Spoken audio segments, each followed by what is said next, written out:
السلام علیکم ورحمۃ اللہ وبرکاتہ۔ ایمان بالغیب کا درجہ اور ایمان کا کمال۔ حضرت جی دامت برکاتہم نے بہت قیمتی باتیں ارشاد فرمائی ہیں۔ آپ تمام حضرات پوری بات کو دھیان و توجہ کے ساتھ میں سنیں اور ان تمام باتوں پر عمل کرتے ہوئے نقل و حرکت کے ذریعے سے پوری امت تک پہنچائیں۔ اپنی آنکھوں کا صحیح استعمال آدمی کو صحیح کرتا ہے۔ آدمی اپنی آنکھ کا استعمال صحیح کرے تو اللہ تعالیٰ اس کی رہبری صحیح فرماتے ہیں۔ ہمیں خالی جگہوں کو اسی طرح بھرنا ہے مجلسوں میں جس طرح نماز میں ہم صفوں کی خالی جگہ بھرتے ہیں۔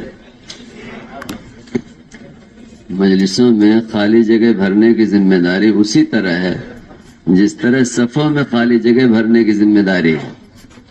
ورنہ جب مجلسوں میں صفوں میں شیطان جگہ بنا لیتا ہے اور نماز کو خراب کرنے میں لگ جاتا ہے، صفوں میں خالی جگہ دیکھ کر شیطان اپنی جگہ بنا لیتا ہے اور نماز کو خراب کرنے میں لگ جاتا ہے۔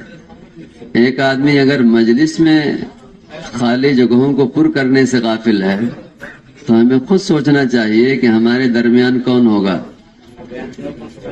فرشتے تو اس طرح کی مجلسوں کو گھیرتے ہیں جو اللہ کے نبی صلی اللہ علیہ وسلم کی بتائی ہوئی تمام سنتوں کا اہتمام کرتے ہیں، تمام آداب کا اہتمام کرتے ہیں۔ فائدہ اٹھانے کے لیے بہت بنیادی چیز ہے کہ آدمی کے اندر تمام آداب کا اہتمام ہو۔ اللہ جزائے خیر دے۔ پھر انشاءاللہ دلوں پر وہی اثر ہوگا، اللہ کی باتوں کا، اللہ کے نبی صلی اللہ علیہ وسلم کی باتوں کا دلوں پر وہی اثر ہوگا جو صحابہ کرام رضوان اللہ علیہم اجمعین کے دلوں پر ہوتا تھا۔ ان کے دلوں کی کیفیت عجیب ہوتی تھی۔ اللہ کی بات سنتے تھے، اللہ کے نبی صلی اللہ علیہ وسلم کی بات سنتے تھے، دلوں میں اللہ تعالیٰ عجیب کیفیت فرماتے تھے۔ روایت میں ہے کہ حضرت ابوبکر صدیق رضی اللہ تعالی عنہ جب انہوں نے سورہ اذا زلزلت سنی، جب یہ آیت نازل ہوئی تو یہ روتے روتے بالکل پریشان ہو گئے۔ کوئی آیت سنتے تھے، اس کا اثر دل پر، اس کا اثر اللہ کے نبی صلی اللہ علیہ وسلم نے حد درجہ غم اور حد درجہ ان کے اندر کی بے چینی کو دیکھ کر کے آپ صلی اللہ علیہ وسلم نے تسلی دی کہ اگر گناہ نہ ہو تو اللہ تعالیٰ ایسے لوگ پیدا کریں جن سے گناہ ہو اور اللہ تعالیٰ پھر انہیں معاف فرمائے۔ نعوذ باللہ من ذالک گناہ کرنے کی ترغیب نہیں تھی، لیکن ایسا خوف طاری تھا کہ اللہ کے نبی صلی اللہ علیہ وسلم نے تسلی عطا فرمائی۔ ایسا دل اثر لیتے تھے۔ اس لیے ہم سب کو اس کی فکر کرنی ہے، ہم سب کو۔ یہ ایمانی مجلسیں ہیں، یقین کرنا ہے۔ صحابہ کرام رضوان اللہ علیہم اجمعین جو مجالس ایمان کی زیادتی کے لیے، ایمان میں قوت کے لیے قائم کرتے تھے، بعینہ ہی یہ وہی مجلسیں ہیں، یہی مجلسیں ہیں، ایمانی مجلسیں۔ ہم سب کو اللہ اس کا عادی بنا دے کہ ہم اسی طرح فکر کریں جس طرح صحابہ کرام فکر فرمایا کرتے تھے۔ آؤ ہم اللہ پر ایمان لائیں، آؤ ہم اپنے ایمان کو تازہ کریں۔ ہمیں اسی نیت سے بیٹھنا ہے کہ ہمارا ایمان بڑھے، ہمارے اندر ایمان تازہ ہو۔ اللہ نے خود صحابہ کرام کی شان بیان فرمائی کہ ان پر اللہ کی آیتیں تلاوت کی جاتی ہیں تو ان کے ایمان میں اضافہ ہو جاتا ہے۔ ایمان میں اضافہ، معلومات میں اضافہ نہیں کہ معلومات جمع کرنا ہے۔ آدمی کو معلومات نفع نہیں پہنچاتی، آدمی کو ایمان نفع پہنچاتا ہے۔ تو اللہ نے یہ نہیں کہا کہ ہاں ان کے معلومات میں اضافہ ہو جاتا ہے، ایمان میں اضافہ ہو جاتا ہے۔ یہ اللہ نے خود گواہی دی کہ ان کے ایمان میں اضافہ ہو جاتا ہے اور ان کے اندر ایمانی صفات پیدا ہوتی، ایمانی صفات۔ ہمیں تو ایمان میں اضافے کے لیے بیٹھنا ہے، پھر جو سنیں گے وہ ساری چیزیں ہماری زندگی میں آئیں گی۔ اور علم کا عمل میں آنا یہی آدمی کے ترقی کا سبب ہے۔ علم کا عمل میں آنا یہی آدمی کے ترقی کا، اللہ کے قرب کا یہ بہت بنیادی سبب ہے، بہت بنیادی ہے۔ انشاءاللہ بھئی جہاں جگہ ملے بیٹھ جاؤ، اللہ جزائے خیر دے آپ لوگوں کو، جہاں جگہ مل جائے، ٹھیک ہے نا؟ آگے بڑھنے کے لیے ہمیں اس کا خیال کرنا ہے کہ گردن بھی نہیں پھلانگیں گے، کسی کو تکلیف بھی نہیں دیں گے، اور آگے بڑھنے کے لیے آگے آنا چاہیے۔ دوڑ بھاگ کر کے آگے بڑھنا، دھکے دے کے آگے بڑھنا قطعاً مناسب نہیں ہے، قربانی دے کے آگے بڑھنا۔ نماز میں پہلے آئے آدمی آ کر کے تسبیح میں، تلاوت میں، دعاؤں میں مشغول ہو، آدمی قربانی دے، پھر اللہ تعالیٰ اس قربانی کو قبول فرماتے ہیں، اور قبول فرما کر کے اللہ تعالیٰ آدمی کو ایمان کی قوت بھی نصیب فرماتے ہیں اور خیر کی چابی بھی اللہ بناتے ہیں۔ ایسے لوگ خیر کی چابی بنتے ہیں، برائی کا تالا بنتے ہیں، اور اللہ تعالیٰ انہیں استعمال فرماتے ہیں اپنے کام میں، جو قربانی دینے والے ہوتے ہیں۔ اس لیے ہمیں اپنا مزاج قربانیوں کا بنانا ہے۔ آدمی کا نفس مرتا ہے قربانی سے، انشاءاللہ یہ اللہ کا بڑا فضل ہے، اللہ کا بڑا فضل ہے کہ اللہ تعالیٰ نے ہم سب کو ایمانی مجالس کے لیے قبول فرمایا، یہ اللہ کا فضل ہے۔ ہاں، اس لیے فکر اس بات کی کرنی ہے کہ ہمارا دل اسی طرح اثر لے ہمارا دل، جس طرح صحابہ کرام رضوان اللہ علیہم اجمعین کے قلوب اثر لیا کرتے تھے۔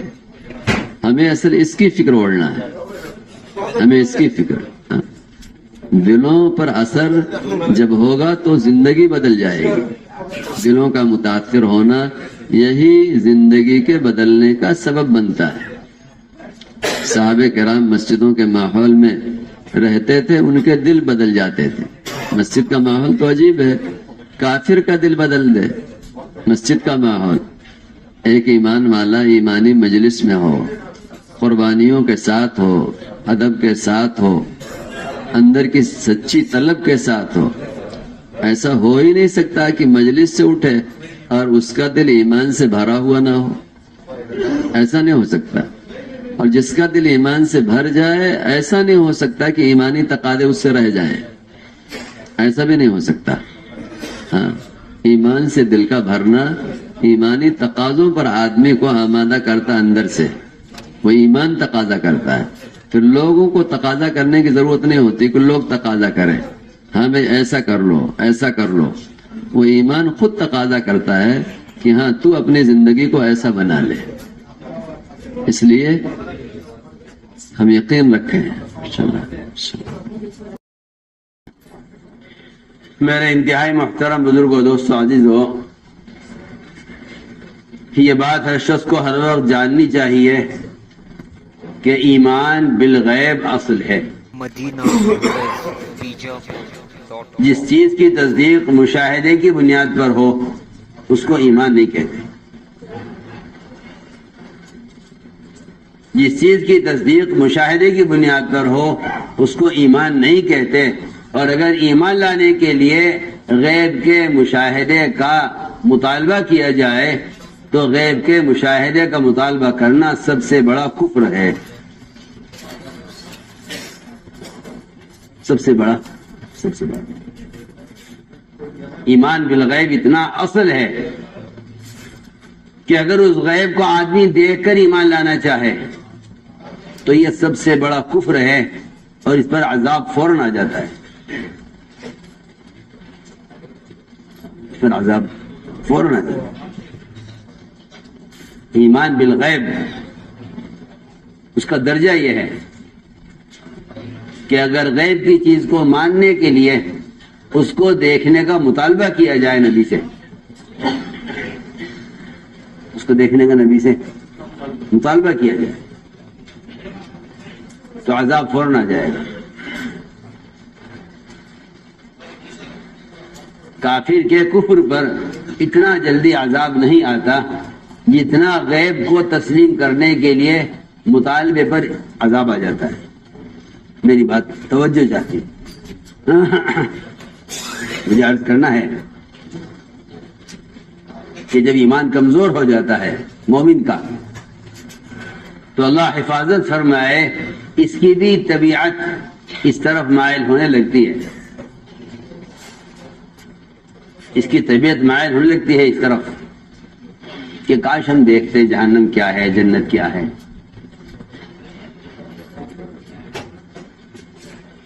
حالانکہ میں نے عرض کیا کہ ایمان بالغیب کا یہ درجہ ہے کہ اگر کافر ایمان لانے کے لیے غیب کو دیکھنے کا مطالبہ کرے،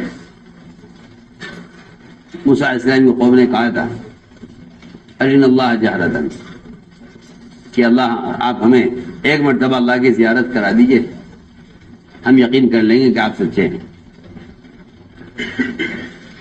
کہ اللہ پر ایمان لے آؤ، کہ اللہ دکھلا تو دیجئے ہمیں۔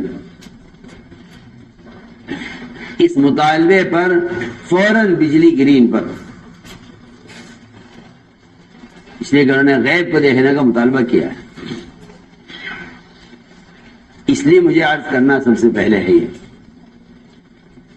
کہ ایمان بالغیب اصل ہے۔ نبی سے غیب کی چیز کو دیکھنے کا مطالبہ کرنا یہ کفر ہے، یہ کفر ہے، اور نبی کی بات کی تصدیق کر دینا نبی کے اعتماد پر یہ ایمان ہے۔ ہمیں دکھلا دیجیے ہم مان لیں گے، کہ دیکھ کر مان لینا اس کو ایمان نہیں کہا گیا، اس کو کفر کہا گیا۔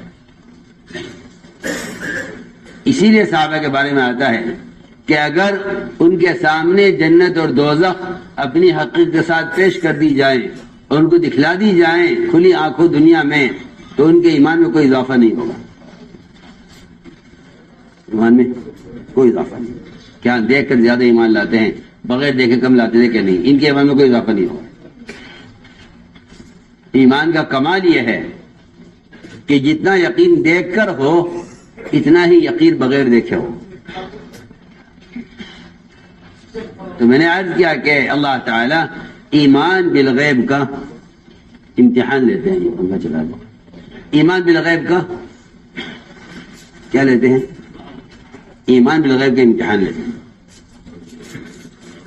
اللہ تعالی ایمان بالغیب کا امتحان لیتے ہیں، اور یہ امتحان ایسا امتحان ہوگا، دھیان سے بات سننا بہت، یہ امتحان ایسا امتحان ہوگا کہ جس کی خبریں عقل کے، قیاس کے، زمانے کے اور انسان کی سوچ کے بالکل خلاف ہوں گے، بالکل نبی کی خبر عقل کے خلاف ہوگی، وعدہ حالات کے خلاف ہوگا، حکم حالات کے خلاف آئے گا، حکم حالات کے خلاف آئے گا، وعدہ حالات کے خلاف آئے گا، اور خبر جو آئے گی وہ بالکل عقل کے خلاف آئے گی، تاکہ ہم یہ دیکھ لیں کہ نبی کی بات کے ماننے میں تمہاری عقل کو تو کوئی دخل نہیں ہے، تمہاری عقل کو تو اگر ذرہ برابر بھی نبی کی بات کو تسلیم کرنے میں عقل کو شامل کیا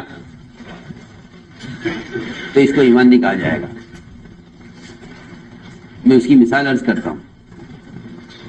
عقل یہ کہتی ہے، تجربہ یہ کہتا ہے کہ آگ لکڑی کو جلاتی ہے، آگ یہ ایک تجربہ ہے، انسانوں کا مشاہدہ ہے، عام تجربہ ہے کہ آگ لکڑی کو جلا دیتی ہے۔ اللہ تعالیٰ نے کافروں کے انکار کو بڑھانے کے لیے، مومن کے ایمان کو بڑھانے کے لیے قرآن میں یہ بیان فرمایا کہ جہنم میں ایک درخت ہے، جہنم میں ایک، اگر اللہ تعالیٰ یہ بیان نہ کریں کہ جہنم میں درخت ہے، اللہ یہ بیان نہ کریں کہ جہنم میں درخت ہے، تو جہنم کی آگ اور اس کی تپش اور اس کی گرمی کا یقین کرنا کوئی کمال نہیں ہے سکتا ہے۔ جہنم کی آگ، اس کی تپش کا یقین کرنا کوئی کمال نہیں ہے۔ اللہ تعالیٰ نے بیان کیا قرآن میں کہ جہنم میں درخت ہے۔ یہ ایک آزمائش ہے مومن کے لیے ایک فتنہ ہے کہ ہم دیکھنا چاہتے ہیں کہ اگر ہم تم سے یہ کہیں کہ جہنم میں درخت ہے تو تم جہنم کی آگ کی گرمی کا یقین کرتے ہو یا انکار کرتے ہو. اور ظاہر بات ہے کہ اگر عقل کو داخل کرو گے تو کہو گے کہ جہنم کی آگ گرم نہیں ہے, اگر گرم ہوتی تو درخت جلتا. تو کفار نے یہ تو کہا تھا. ہمیں اس آگ کا اپنے کفر کی وجہ سے کوئی ڈر نہیں ہے, کیونکہ جو آگ درخت کو نہیں جلائے گی وہ ہمیں بھی جلائے گی. میں آپ سے ایسی بات عرض کر رہا ہوں کہ اس زمانے کا مسلمان اس ایمان کے ضعف کی وجہ سے دین میں تحریف کر رہا ہے. اس کی تحریف کی بنیاد یہ ہے کہ جب یہ ایمان میں اور اعمال میں اور احکام شریعت میں اپنی عقل داخل کرے گا تو عقل تحریف کرائے گی. عقل تحریف کرائے گی. جتنی دنیا میں دین میں تحریف ہو رہی ہے, قرآن میں یا حدیث میں یا احکام شریعت میں, وہ صرف عقل کی وجہ سے ہو رہی ہے. صرف عقل. حضرت ہمیں یہ لکھا ہے کہ ابلیس نے جو سجدے سے انکار کیا ہے وہ سجدے سے انکار صرف اس کی اپنی عقل کی وجہ سے ہے. اس کی عقل, انا خیر من, یہ عقل کی بات ہے. یہ عقل کا تقاضا ہے کہ میں ان سے بہتر ہوں. یہ عقل کا تقاضا ہے کہ میں پرانا ہوں, میں ان کو سجدہ نہیں کروں گا. ایسا بھی لکھا ہے کہ ابلیس نے جو انکار کیا ہے اور تکبر کیا ہے وہ اس کی عقل کا تقاضا تھا. اس لیے شریعت میں اور ایمان بالغیب میں عقل کو کوئی دخل نہیں ہے. اور عقل کو دخل ہو بھی کیسے سکتا ہے؟ اس لیے کہ عقل مخلوق ہے, وہ مخلوق کو دیکھتی ہے. عقل مخلوق ہے, مخلوق کو دیکھتی ہے. شاہ عبد العزیز محدث دہلوی وہ لکھتے ہیں فتح العزیز میں, جو ایک تفسیر ہے فتح العزیز, اس میں لکھتے ہیں ما انت بنعمت ربک بکاہن ولا مجنون, کہ محمد صلی اللہ علیہ وسلم کی لائی ہوئی خبریں اور آپ اپنی بات میں نعوذ باللہ نہ دیوانے ہیں نہ کاہن ہیں, بلکہ آپ صلی اللہ علیہ وسلم اتنے کامل عقل ہیں کہ روایت میں آتا ہے کہ اللہ تعالی نے عقل کو پیدا کیا اور عقل کے 99 حصے کیے, 100 حصے کیے, بلکہ 100 حصے کیے عقل کے. ایک حصہ عقل کا اللہ تعالی نے ساری مخلوق پر تقسیم کیا. ایک حصہ عقل کا ساری مخلوق, ساری دنیا کے علماء, ساری دنیا کے وزراء, ساری دنیا کے سائنسدان, ساری دنیا کے سیاستداں, ساری دنیا کے ڈاکٹر, انجینئر, ان کو آپ کہتے ہیں کہ یہ عقل والے ہیں. ان پر اللہ تعالی نے عقل کا ایک حصہ تقسیم کیا ہے.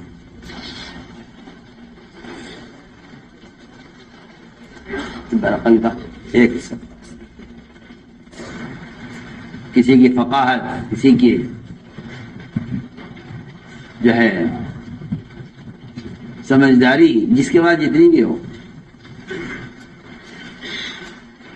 ان سب کے حصے میں کتنی عقل آئی ہوگی جب 100واں حصہ ساری مخلوق پر تقسیم ہوا.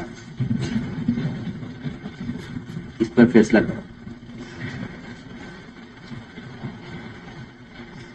اگر کوئی نبی کی خبر یا نبی کے حکم کو دیکھ کر سن کر یہ کہے کہ یہ بات سمجھ نہیں آ رہی ہے, تو اس سے پوچھو کہ 100واں حصہ ساری مخلوق پر تقسیم ہو کر تیرے حصے میں عقل کا کون سا ذرہ آیا ہوگا کہ تو اس ذات کی بات کو میں شک کر رہا ہے جس کو عقل کے 99 حصے دیے گئے. تو شاہ صاحب نے حدیث نقل کی ہے کہ 99 حصے عقل کے دیے گئے ہیں تنہا محمد صلی اللہ علیہ وسلم کو, اور 100واں حصہ تقسیم کیا گیا ہے ساری مخلوق پر. اب بتائیے کہ مخلوق اور امت معدوم العقل ہوئی کہ نہیں، اور پچھلی ساری شریعتیں کیوں نہ منسوخ ہوں جب آپ صلی اللہ علیہ وسلم کو عقل کے 99 حصے دیے گئے، اور 100واں حصہ سب پر تقسیم ہوا ہے۔ تو میں نے ایک بات عرض کی ہے کہ علم اور ایمان اور احکام اور خبریں، اس میں عقل کو کوئی دخل نہیں، اس میں عقل کو کوئی دخل نہیں۔ اگر آپ اس میں عقل داخل کی تو عقل تقاضا کرے گی اس کا کہ آگ درخت کو جلائے گی، لہذا آگ کا انکار کر دیں۔ بہت آسان بات کہہ رہا ہوں، جہنم کی آگ کا یا اس کی گرمی کا انکار کر دینا آسان ہے ان لوگوں کے لیے جو جس بات کو عقل کی بنیاد پر سوچے۔ عقل تقاضا کرے گی کہ آگ درخت کو نہیں جلاتی، لہذا آگ کا انکار کرو یا اس کی تپش کا انکار کرو۔ تو میں نے عرض کیا کہ اللہ تعالی ایمان بالغیب کو جانچنے کے لیے نبی کی زبان پر ایسی بات جاری کرتے ہیں یا نبی کی ذات سے ایسا کام کراتے ہیں کہ جس سے کفر و ایمان چھٹ کر الگ الگ ہو جاتا ہے۔ کفر و ایمان چھٹ کر الگ الگ کفر و ایمان چھٹ کر الگ الگ ہو جاتا ہے۔ یہ جو غیب کے تذکروں کا حکم دیا گیا ہے کہ غیب کے تذکرے زیادہ کیا کرو، ایسا نہ ہو کہ مشاہدات و تجربات کا یقین غالب آ جائے غیب کی خبروں پر۔ اگر یہ غالب آ گیا غیب کی خبروں پر تو آدمی جنت دوزخ کے انکار تک پہنچ جائے گا۔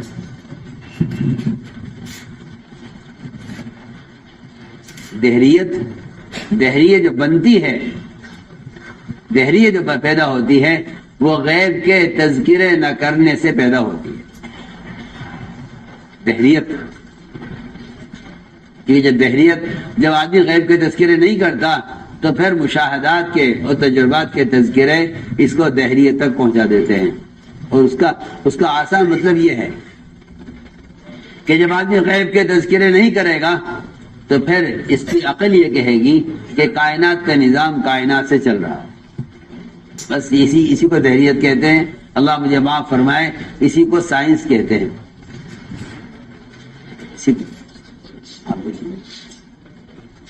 سائنس اور دہریت دونوں بالکل سگے بھائی ہیں، دونوں میں کوئی فرق نہیں، دونوں میں کوئی فرق اللہ کی قسم نہیں۔ سائنس بھی یہ کہتی ہے کہ نظام کائنات کائنات سے چلتا ہے، دہریت کا خلاصہ بھی یہی ہے کہ کائنات کے نظام کائنات سے چلتا ہے۔ میری بات بہت توجہ چاہتی ہے۔ غیب کے تذکروں کا حکم اس لیے دیا گیا ہے تاکہ کہیں تمہاری عقل وہ غالب نہ آ جائے، اور کہیں تم یہ نہ سمجھو کہ ہاں عقل کی بنیاد پر احکام بھی تسلیم کرو، عقل کی بنیاد پر خبر بھی تسلیم کرو۔ میں بہت اہم بات کہنے جا رہا ہوں۔ جنہوں نے نبی کی بات کو عقل پر لیا، میں ان کی مثالیں عرض کروں گا آپ سے۔ تو نبی کی بات کو عقل کے خلاف تسلیم کیا، وہ ایمان والے ہوئے۔ یہ نبی کی بات کو عقل کی بنیاد پر لیا، وہ کفر کی طرف گئے۔ میں کچھ کہنا چاہتا ہوں کہ سائنس شرک سکھلاتی ہے۔ آپ کو میری بات پر یقین نہیں آیا؟ سائنس شرک سکھلاتی ہے اور دہریت سکھلاتی ہے، کیونکہ سائنس کا خلاصہ ہے کہ کائنات کا نظام کائنات سے چل رہا ہے۔ کائنات کا نظام پکی بات۔ ایک پتا اگر درخت سے گرتا ہے، سائنس یہ کہتی ہے کہ یہ جب گرے گا پتا جب یہ سوکھ جائے گا، جب تک یہ تر ہے یہ ٹوٹے گا نہیں۔ یہ میرا اور آپ کا مشاہدہ ہے. میری بات بے انتہا توجہ چاہتی ہے. میرا آپ کا مشاہدہ ہے. اور آپ غور کر لیجئے، درخت کا تر حصہ نیچے کا رہتا ہے، اوپر کا حصہ پہلے سوکھ جاتا ہے اس لیے کہ تری نیچے سے جاتی ہے. اور آپ دیکھیں گے بعض درختوں کو پتجھڑ کے زمانے میں جب پتے جھڑتے ہیں درخت سے، تو نیچے سے لے کر اوپر تک پورا درخت ننگا ہو جاتا ہے پتوں سے، اور چوٹی پر ایک پتھر اٹکا رہ جاتا ہے. میری بات پہ انتہا توجہ جائے. آپ کا تجربہ یہ کہتا ہے کہ درخت کا پتا جب گرے گا جب یہ سوکھ جائے گا. حالانکہ ہوا کی تیزی بھی اوپر زیادہ ہے، خشکی بھی اوپر زیادہ ہے، نیچے ہوا بھی نہیں ہے اور نیچے تری بھی ہے. ہم یہ عرض کرنا چاہتے ہیں کہ عقل کا تقاضا یہ ہے کہ اس پتے کو گرنا چاہیے تھا، نہیں گرا. ایمان کا تقاضا یہ ہے جتنا انتظار ساری کائنات کو ختم کرنے میں، سور پھونکنے میں اسرافیل کو اللہ کے امر کا انتظار ہے، خدا کی قسم اتنا ہی اس پتے کو گرنے میں اللہ کے امر کا انتظار ہے. اگر آپ فرق کرتے ہیں تو آپ کے ایمان میں فرق ہے. آپ بول کیجیے بھی کیا کہ جتنا انتظار اسرافیل کو ساری زمین آسمان کے ٹوٹ جانے اور سارے پہاڑوں کے اڑ جانے اور سارے نظام کے ٹوٹنے کا کے لیے سور پھونکنے میں جتنا انتظار اسرافیل کو اللہ کے امر کا ہے، اللہ کی قسم اتنا ہی انتظار اس پتے کو گرنے میں اللہ کے امر کا ہے. آپ سوچیں.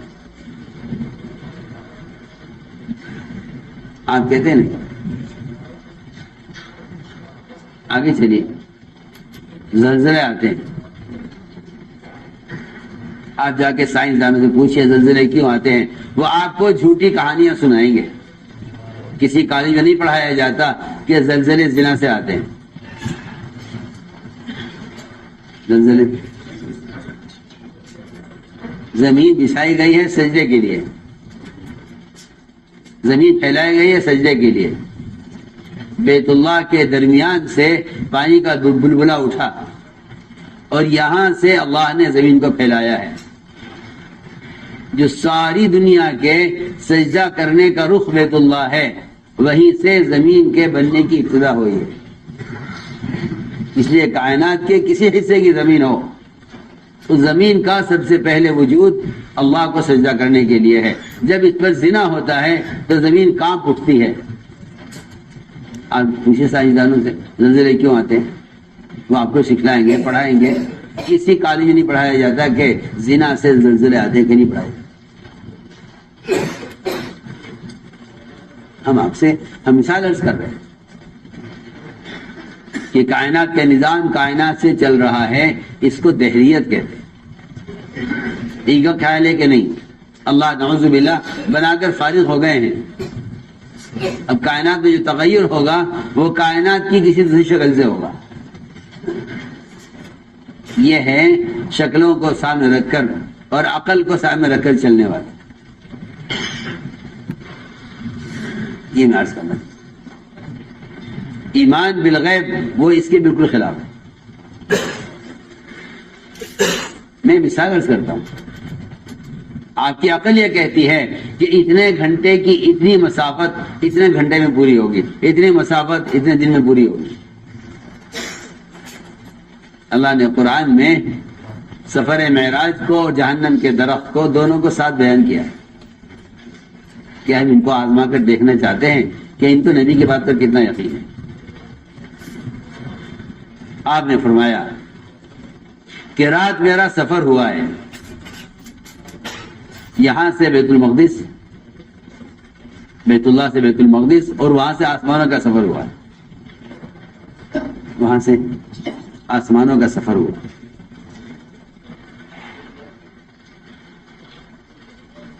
صبح آپ نے خبر کی تو ابو جہل کو پہلے خبر کی. آپ یہ خیال کرتے ہیں کہ بھئی غیب کی بات اور ایمان یقین کی بات تو مومن سے ہو.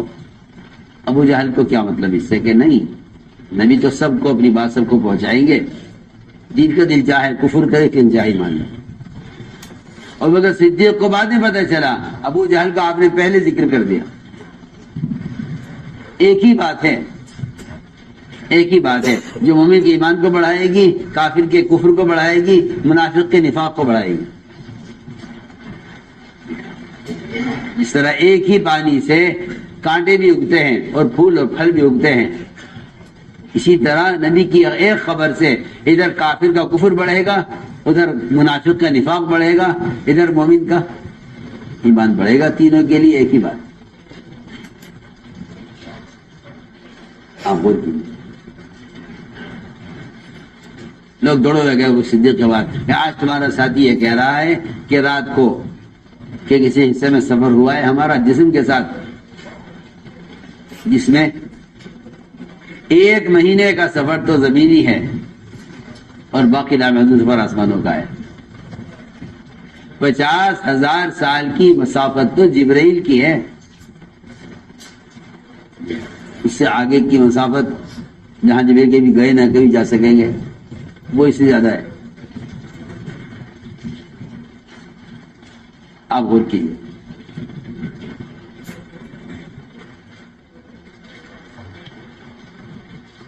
ابو بکر صدیق رضی اللہ عنہ کا فرمایا کہ بالکل بات سچی ہے، ہم مانتے ہیں اس کو، اور ہمارے لیے اس بات کا ماننا کوئی کمال نہیں ہے. یہ نہیں کہ بھائی ہمارا ایمان کا کمال کب مانتے ہیں، کیونکہ یہ تو معمولی بات ہے، اس کا کوئی انکار کرنے کا.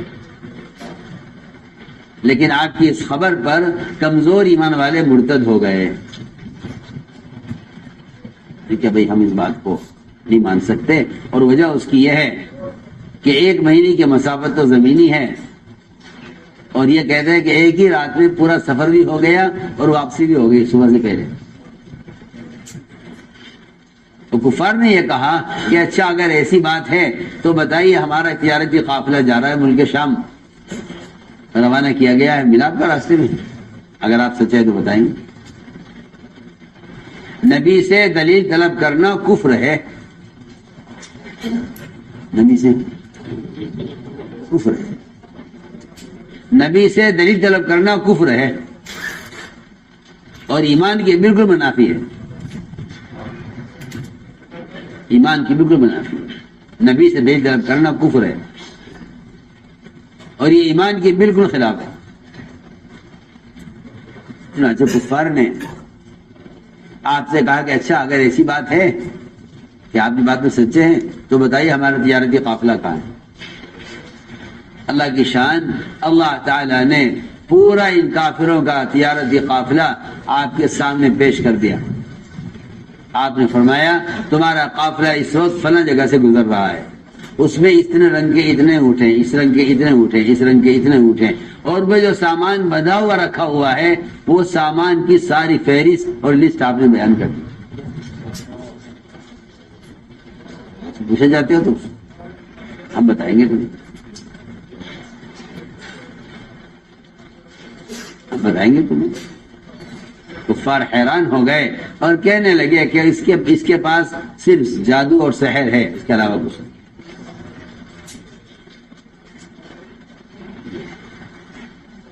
تو میں نے عرض کیا کہ یہ ایمان بالغیب کی مثالیں ہیں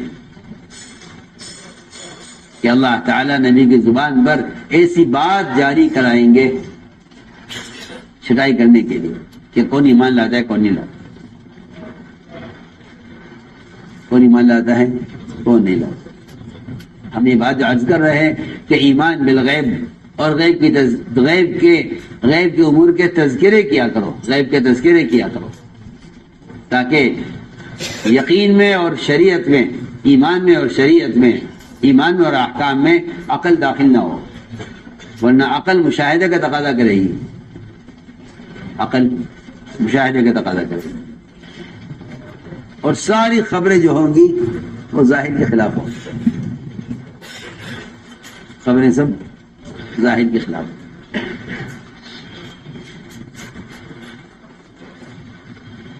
آگے چلیے. آپ صلی اللہ علیہ وسلم تنہا ایک ایک آنے والے قبیلے پر میں آپ کو پیش کر رہے ہیں. کوئی مجھے ساتھ لے جائے, کوئی مجھے ٹھکانہ دے دے, کوئی میری بات سن لے, کوئی مجھے بات کہنے کا موقع دے دے, کوئی تیار نہیں. پیچھے پیچھے ابو لہب آپ کو جھوٹا کہتا ہوا چل رہا ہے. آپ صلی اللہ علیہ وسلم نے قبائل پر سے ملاقاتیں کرتے کرتے سب سے بڑا قبیلہ تعداد میں سب سے زیادہ تھا بکر بن وائل, اس سے آپ نے ملاقات کی. میں اے بکر بن وائل, تو مجھے اپنے ساتھ لے چلو, تو مجھے پناہ دے دو. انہوں نے کہا کہ نہیں جی, آپ کو ہم نہیں لے جا سکتے, اس لیے کہ ہم فارس کے ماتحت ہیں اور فارس بڑا ظالم بادشاہ ہے. اگر اسے پتہ چلا کہ ہم نے آپ کو ٹھکانہ دیا ہے, آپ کی مدد کی ہے, تو وہ ہمارا یہ گناہ معاف نہیں کرے گا اور ہمارا عذر قبول نہیں کرے گا. ہمیں فارس کا خوف ہے. آپ نے فرمایا اے بکر بن وائل, میں تم سے اس وقت کہتا ہوں, آپ دیکھیے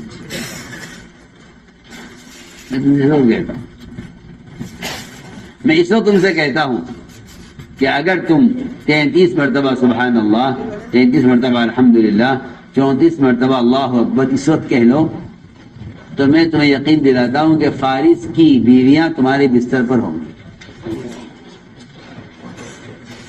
ان تسبیحات کا آج مسلمان کہاں بھی اہتمام نہیں ہے نماز کے بعد.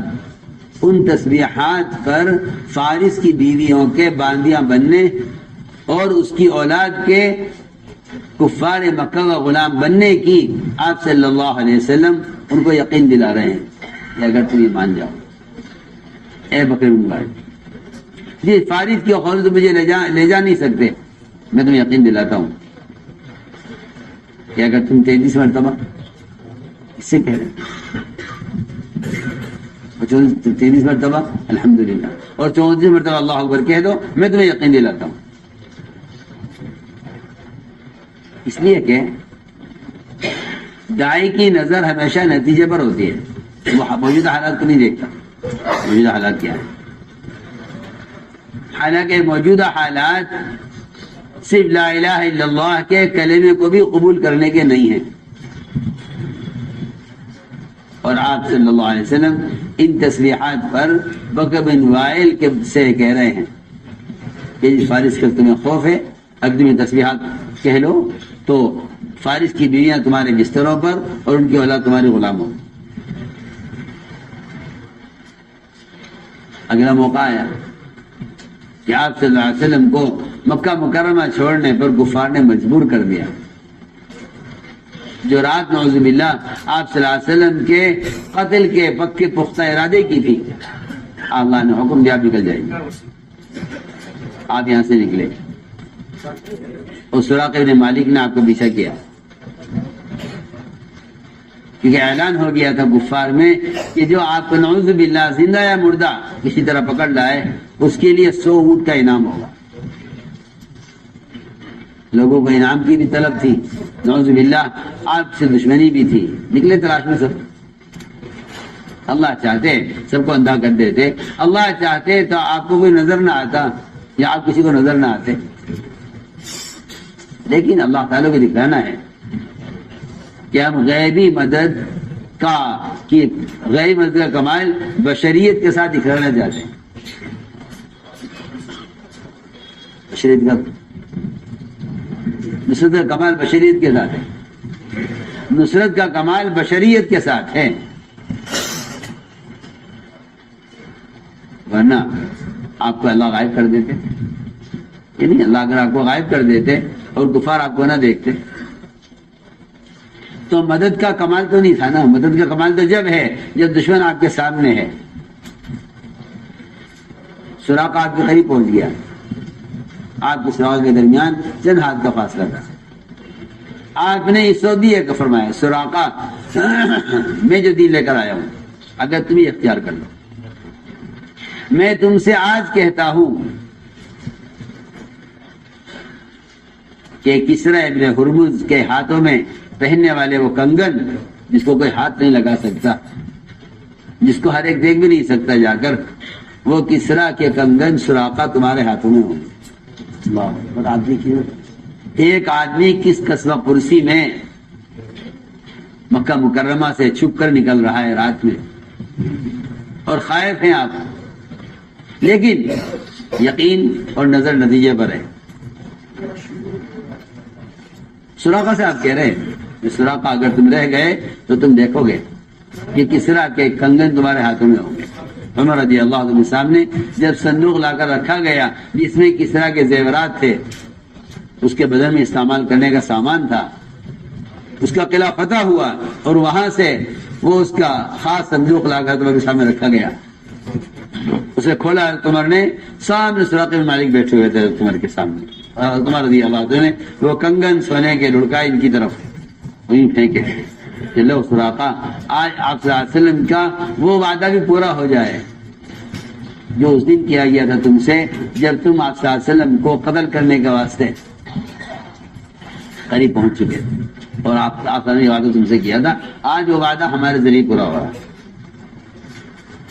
تو مجھے تو عرض کرنا ہے کہ یہ ہے ایمان بالغیب کی مثال ہے، یہ ہے ایمان بالغیب کی مثال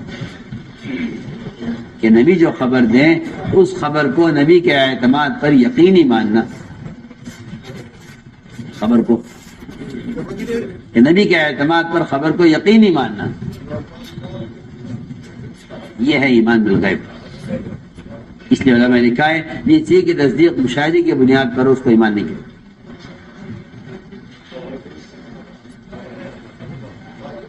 اسی لیے جتنا یقین ہونا چاہیے نبی کی بات کا اللہ کی ذات کے بارے میں، اتنا ہی یقین ہونا چاہیے نبی کی بات کا نبی کی ذات کے بارے میں۔ آپ صلی اللہ علیہ وسلم جتنے سچے اللہ کے بارے میں ہیں اتنے ہی سچے اپنے بارے میں ہیں۔ اس لیے نبی کے ذاتی معاملات میں بھی امتی کو اتنا ہی یقین کرنا ہے جتنا یقین نبی کی اس خبر پر کرنا ہے جو خبر اللہ کی طرف سے آ رہی ہے۔ آپ صلی اللہ علیہ وسلم نے ایک دیہاتی سے گھوڑا خریدا، یہ اس کی مثال ہے کہ نبی کو اللہ کی ذات کے بارے میں جتنا سچا مانتے ہو اتنا ہی نبی کو اس کی اپنی ذاتی معاملات کے بارے میں بھی سچا ماننا پڑے گا۔ آپ نے معاملہ کیا ایک شخص سے ایک گھوڑے کا، ایک گھوڑا کتنے کا ہے؟ انہوں نے کہا جی گھوڑا اتنے کا ہے۔ معاملہ ہو گیا، قیمت طے ہو گئی، آپ نے گھوڑا لے لیا، آپ قیمت دینے لگے، اچانک کچھ لوگ ملے گھوڑے والے سے اور پوچھا کیا گھوڑا بیچو گے؟ اس نے یہ نہیں کہا بک چکا ہے، اس نے قیمت بڑھا کر بتائی، کوئی اور تیار ہو گیا زیادہ قیمت پر، یہ اپنی بات سے پھر گیا، اے محمد صلی اللہ علیہ وسلم آپ گھوڑا خریدیں ان کو بیچ دوں؟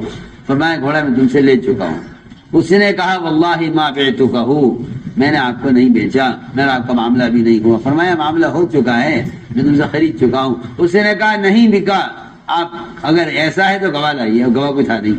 اسے یہ بات معلوم تھی کہ یہ گواہ کوئی ہے نہیں اور میرا گواہ کا مطالبہ ہے، یہ گواہ پیش نہیں کر سکیں گے، لہذا میرا گھوڑا بچ جائے گا۔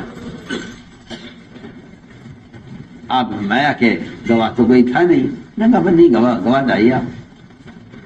میں گواہ کوئی نہیں ہے، اس نے کہا نہیں گواہ لائیے۔ اس کو ایسا بہانہ مل گیا تھا گواہ کے مطالبے کا کہ جس سے آپ گھوڑا چھوڑ دیتے۔ اتنے میں خزیمہ بن ثابت وہاں سے گزر رہے تھے، انہوں نے دیکھا، جس کو میں نے شروع میں عرض کر دیا تھا کہ نبی سے گواہی طلب کرنا کفر ہے، نبی سے گواہ طلب کرنا کفر ہے، صاف بات۔ اس کا مطلب یہ ہے کہ تم نبی کو سچا نہیں مانتے،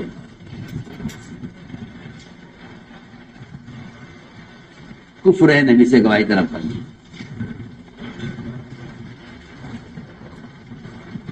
خزیمہ نے کہا آگے بڑھ کر آپ کو گواہ چاہیے؟ دیہاتی سے گواہ چاہتے؟ میں گواہ ہوں، میں گواہی دیتا ہوں۔ آپ نے فرمایا کہ اے خزیمہ تم نے گواہی کیسے دی ہے جب تم موقع پر موجود نہیں تھے؟ یہ سوال خدا نہ کرے نعوذ باللہ، اس سوال کا مقصد یہ نہیں ہے کہ تمہاری گواہی کا اعتبار نہیں ہے کیونکہ تم موقع پر موجود نہیں تھے۔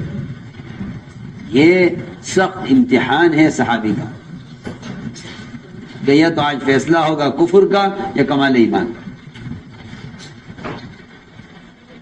اگر گھبرا کر یہ کہہ دیں کہ جی مجھے معلوم نہیں تو یہ کفر ہے۔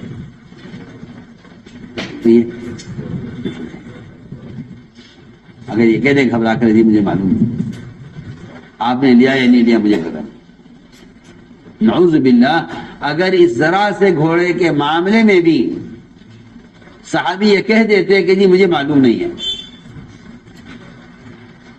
اب سوچیے وحی لکھنے والے صحابی عبداللہ بن سعد بن سرح،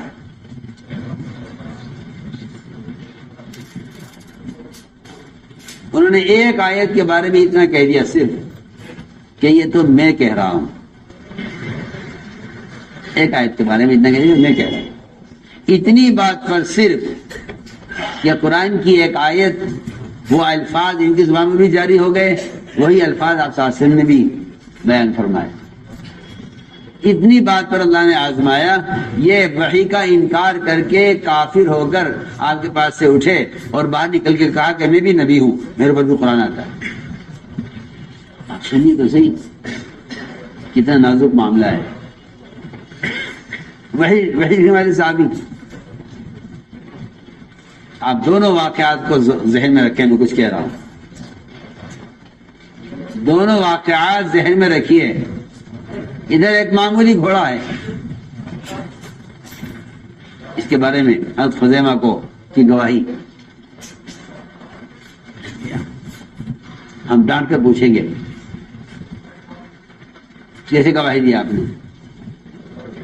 اگر آپ گھبرا کر یہ کہہ دیں کہ مجھے معلوم نہیں تو کفر ہے۔ یہاں ان کا ایمان کا امتحان تھا حضرت خزیمہ بن ثابت کے، اور یہاں یہ وحی لکھنے والے عبداللہ بن سعد بن سرح، جب آپ پر وحی آتی تھی تو آپ ان کو بلواتے تھے لکھنے کے لیے، یہ پڑھے لکھے آدمی تھے۔ یہ کہتے ہیں کہ صرف علمی استعداد کافی نہیں ہے، ایمان اس سے زیادہ اہم اور ضروری ہے۔ ورنہ پڑھے لکھے آدمی تھے، کتابت اچھی جانتے تھے۔ آپ نے فرمایا ان سے، بلوایا ان کو وحی لکھوانے کے لیے، یہ بیٹھے ہوئے تھے انتظار میں کہ آپ کو گبر سے وحی کے اثرات ختم ہوں۔ آپ پر وحی آتی تھی تو آپ صلی اللہ علیہ وسلم سردیوں میں آپ پسینہ پسینہ ہو جاتے تھے، اس کا بوجھ وحی کا۔ صحابی دیکھ رہے آپ پر وحی کے اثار، منتظر ہیں کہ یہ آیت آپ وحی پوری ہو تو لکھوائیں۔ اللہ تعالیٰ نے انسان کی تخلیق کے سارے مراحل قرآن نے بیان کیے کہ ہم نے انسان کو ماں کے رحم میں کس طرح بنایا ہے۔ پوری آیت آپ نے لکھوائی، پوری آیت۔ آخر میں آیت نازل ہوئی آپ صلی اللہ علیہ وسلم پر، فتبارک اللہ احسن الخالقین۔ یہ آیت نازل ہوئی آپ پر، اللہ کی شان، اللہ نے ان صحابی کے ایمان کا امتحان لینے کے لیے جو الفاظ آپ پر وحی ہوئے، وہی الفاظ وحی کے بیان کرنے سے پہلے اللہ نے ان کی زبان پر جاری کر دیے۔ صحابی امتحان دیکھیں کتنا سخت، ان کو اپنی زبان سے کہا فتبارک اللہ احسن الخالقین۔ آپ نے فرمایا ان صحابی سے کہ ہاں اس کو بھی لکھو۔ میں نے کہا یہ تو میں کہہ رہا ہوں۔ میں کہ ٹھیک ہے تم کہہ رہے ہو، لیکن اللہ نے انہی الفاظ کے اوپر وحی کی۔ امتحان ہے کہ آپ کو نبی پر وحی کے آنے کا کتنا یقین ہے۔ آپ سنیے تو صحیح کیسا عجیب قصہ ہے۔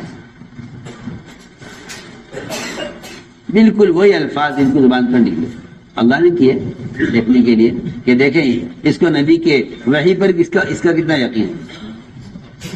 انہوں نے آپ سے پہلے کہہ دیا فتبارک اللہ احسن الخالقین، اللہ کی ذات بابرکت ہے، سب سے اچھا بنانے والے ہیں۔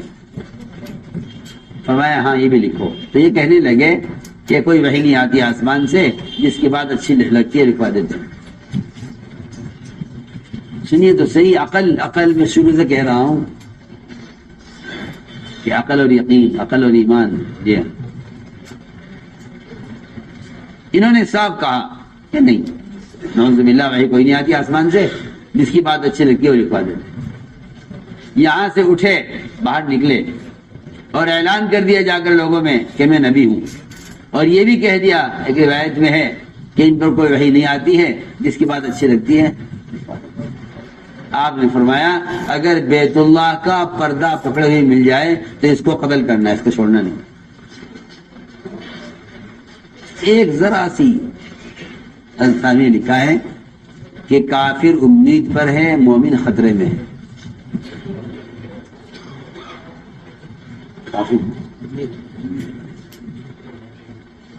کافر امید پر ہے۔ ان صحابی نے تو ایک بات پر آ کر پچھلی ساری وحی کا انکار کر دیا کہ جتنی خبریں نعوذ باللہ نے ہمیں غیب کے دی ہیں سب غلط ہے۔ سنیے تو صحیح میں کیا کہہ رہا ہوں۔ یہاں تو ایک مومن نے ساری وحی کا انکار کر دیا، اور عمیر بن وہب کافر، مکے کے شیطانوں سے بڑا شیطان، آپ صلی اللہ علیہ وسلم کے قتل کے ارادے سے مکہ مکرمہ سے تلوار تیز کرا کے اپنے غلام سے آپ کو قتل کرنے کے لیے مدینہ پہنچا۔ وہاں رہنے والے کی اکرام ہوتا تھا۔ آپ نے عمر بن وہب کو آگے بٹھایا، تلوار گلے میں لٹکی ہوئی۔ عمر کیسے آنا ہوا؟ کہ میں تو بھائی کو لینے آیا ہوں۔ فرمایا نہیں عمر، بتاؤ کیسے آنا ہوا، تم بتاؤ ورنہ ہم بتائیں گے۔ کہ جی میں کہہ تو رہا ہوں۔ فرمایا تم 6 آدمیوں نے کعبے کے پاس بیٹھ کر جو مشورہ کیا تھا اور سب نے طے کیا تھا کسی کو بتانا مت، عمر تم جا کر محمد راج کو قتل کر دو، فلاں دن تم فلاں فلاں فلاں فلاں کعبے کے سائے میں بیٹھے ہوئے تھے حتیم میں، اور تم نے فیصلہ کیا تھا کہ میں قتل کر کے آتا ہوں، اور تم اپنے غلام سے تلوار تیز کرا کر مجھے قتل کرنے کے ارادے سے چلے ہو مکہ مکرمہ سے، اور تم مکے والوں سے کہہ کر نہیں آئے تھے کہ ابھی خوشخبری آنے والی ہے تمہارے پاس۔ عمر بن وہب نے کہا اشہد انک رسول اللہ، میں آج آپ کی پچھلی ساری وحی کی تصدیق کرتا ہوں، جتنے احکام اللہ نے آپ پر نازل کیے ہیں سب حق ہے۔ آپ اسے اندازہ کر لیجئے تھانوی کا ملفوظ، یہ کافر امید پر ہے، مومن۔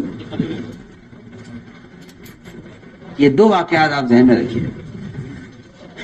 ایک وحی لکھنے والا، آج ایک 12 سال کا بچہ بھی کہہ دے گا کہ یہ قرآن کی آیت ہے، آپ غلط کہہ رہے ہیں، قرآن کی آیت ہے۔ ایک 12 سال کا بچہ بھی کہہ دے گا کہ یہ قرآن کی آیت ہے، اس کا انکار نہیں کر سکتا۔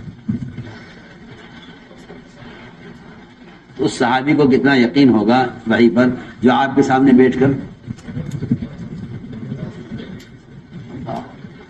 آپ کے سامنے بیٹھ کر آپ کے سامنے آپ کی مجلس میں جہاں جبرائیل موجود ہیں اور آسمان سے وحی آ رہی ہے، ان کا کیا یقین ہوگا۔ لیکن وہی بات جو شروع سے کہہ رہا ہوں کہ ادھر عقل ادھر ایمان۔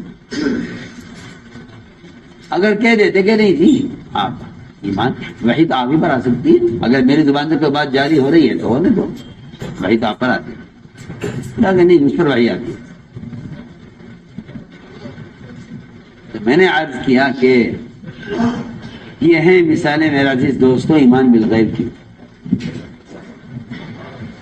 تو وہاں ایک معمولی گھوڑا تھا کہ اس گھوڑے کے بارے میں بھی ہم دیکھیں گے تمہارا ایمان کیسا ہے۔ اگر کہہ دو کہ جی مجھے معلوم نہیں آپ نے خریدا یا نہیں خریدا، میں موقع پر موجود نہیں تھا، تو کفر ہے۔ اور اگر خزیمہ کی طرح اللہ اکبر کہنے لگے میں کیسے گواہی نہ دوں، فرمایا تم ٹھہنی کیسے گواہی دے رہے ہو؟ عرض کیا میں تو وہاں بھی نہیں تھا جہاں آپ نے ہمیں جہنم کی خبر دی ہے، میں تو وہاں بھی نہیں تھا جہاں جنت کی خبر دی ہے، میں تو وہاں بھی نہیں تھا جہاں عرش و کرسی کی خبر دی ہے، میں تو وہاں بھی نہیں تھا جہاں آپ اللہ کو دیکھ کر آئے ہیں۔ میں تو بڑی بڑی چیزوں کی تصدیق کر چکا ہوں، میں کہیں آپ کے ساتھ نہیں تھا، تو آپ کیوں مجھ سے پوچھ رہے گھوڑے کے موقع پر تم تھے نہیں تو تم گواہی کیسے دے رہے؟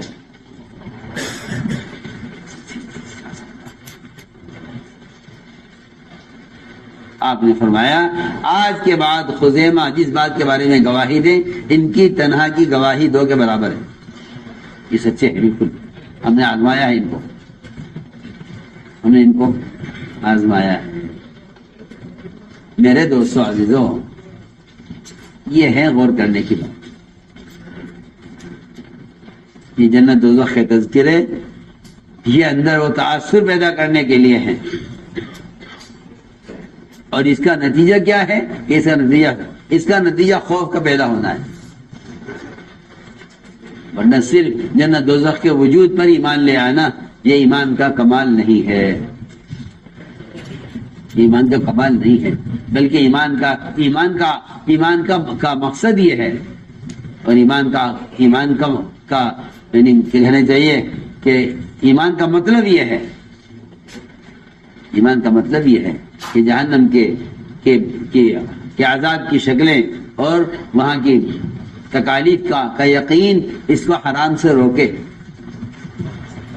اس کو حرام سے روکے. صرف اتنی بات نہیں ہے کہ میں مانتا ہوں جنت بھی حق ہے اور جہنم بھی حق ہے، کہ جہنم کے عذاب اور وہاں کی نقمتوں کا یقین اس کو حرام سے روکے. تو میری ساری بات اس پر تھی کہ ایمان بالغیب اصل ہے، ایمان بالغیب اصل ہے. جسی کی تصدیق دے کر کی جائے اس کو ایمان نہیں کہتے.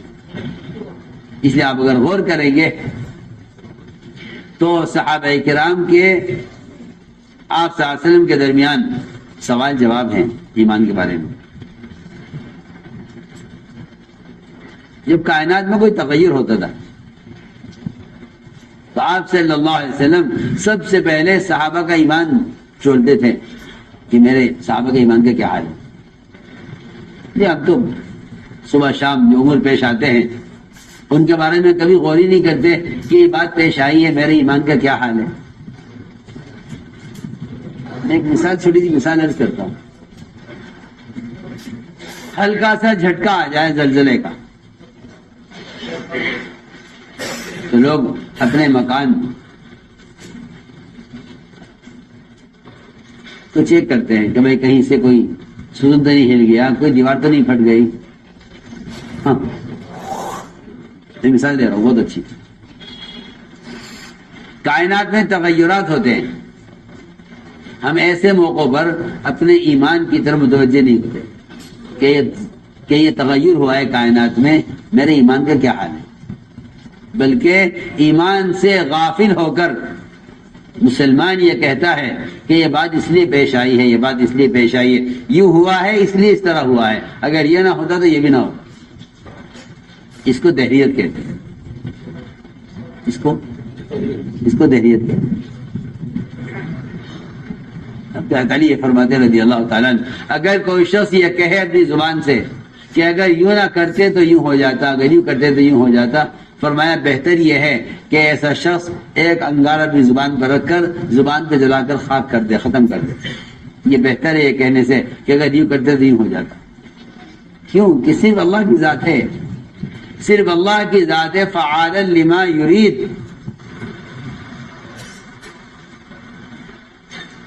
انا اريد وانت تريد واللہ یفعل ما یرید.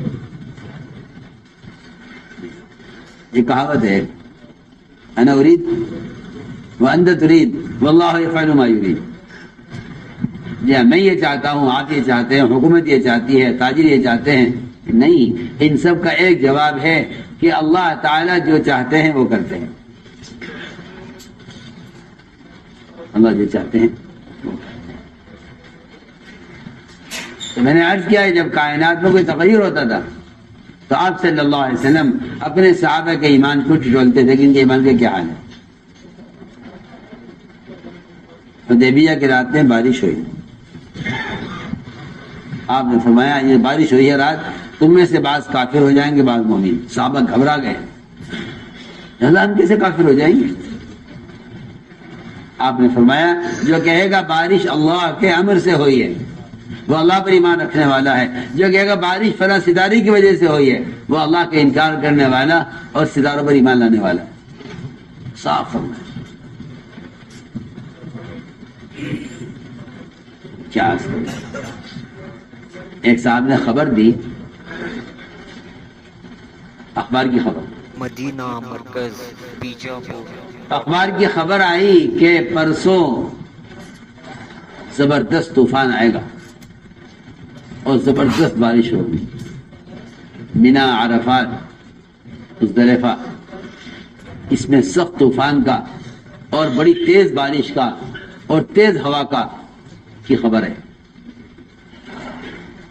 حج سے 2 دن پہلے اخبار میں بہت سے لوگوں نے حج نہیں کیا، مقامی لوگوں نے کہ نہیں بھائی نہیں جانا حج کو، طوفان آ رہا ہے۔ سنو تو صحیح کتنی مزے کی بات ہے۔ ہم سے ایک صاحب نے کہا دیکھیے اخبار کی خبر ہے، میں نے کہا ذرا تلاش کرو اس کے ساتھ قیامت کی بھی تاریخ وقت لکھا ہوا ہے؟ دیکھو ذرا قیامت کس وقت کتنے بجے قائم ہوگی، ذرا تلاش کرو اخبار میں۔ میں نے کہا اخبار میں کیا، یہ کس کو معلوم ہے کہ قیامت کیوں قائم ہوگی؟ میں نے کہا قرآن میں دونوں باتیں ایک ساتھ ہیں کہ اللہ کے غیر نہیں جانتا بارش کب برسے گی، اللہ کے غیر نہیں جانتا قیامت کب قائم۔ دونوں باتیں قرآن میں ایک ساتھ لکھی ہوئی، ان اللہ عنده علم الساعة وينزل الغیث۔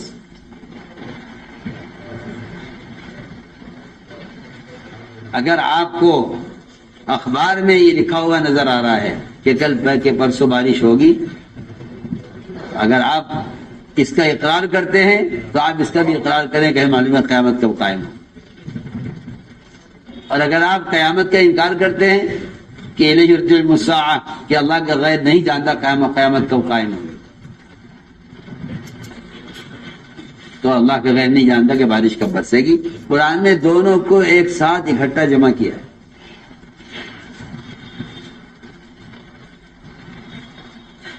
کہنے کہ جی وہ تو معلوم نہیں قیامت کب قائم ہوگی، ہاں یہ معلوم ہے ہمیں کہ بارش کب برسے گی، یہ کیسے ہو سکتا؟ اگر تم قیامت کے قائم ہونے کا دعویٰ نہیں کر سکتے، اس میں تم جھوٹے کہلاؤ گے، تو تم بارش کے برسنے کا بھی دعویٰ نہیں، جھوٹے کہلاؤ۔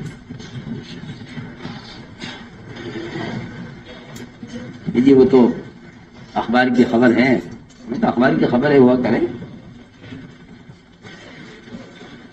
اس لیے کہ اگر آپ کا گمان یہ ہے کہ بارش ہوگی، طوفان آئے گا تو آئے گا، اور اگر آپ کا گمان اس خبر کے بعد یہ ہے کہ نہیں اللہ چاہے گا تو نہیں آئے گا، اللہ کی شان، پورا حج نمٹ گیا، حاجی گھروں کو واپس چلے گئے، ایک قطرہ بارش کا، ایک جھونکا ہوا کا نہیں ہے۔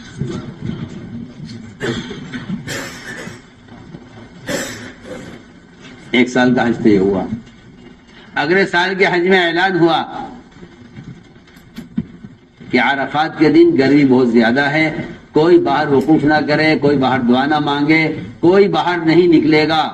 اعلان ہو گیا پورے عرفات میں، پولیس والے کھڑے ہوئے ہیں، کوئی خیمے سے باہر نہ نکلے، اس لیے کہ اتنی سخت گرمی ہے کہ اگر باہر نکلو گے تو چکرا جاؤ گے، گر جاؤ گے اور مر جاؤ گے، یہ سارے اعلان ہو۔ جی ہمارے پاس بھی ساتھی آئے، کہنے لگے جی وقوف پہ کیا کرنا ہے، باہر پولیس کھڑی ہوئی ہے، باہر نہیں نکل سکتے، کیا خیمے کے اندر وقوف کر لیں؟ ساتھی نے مشورہ کیا، میرے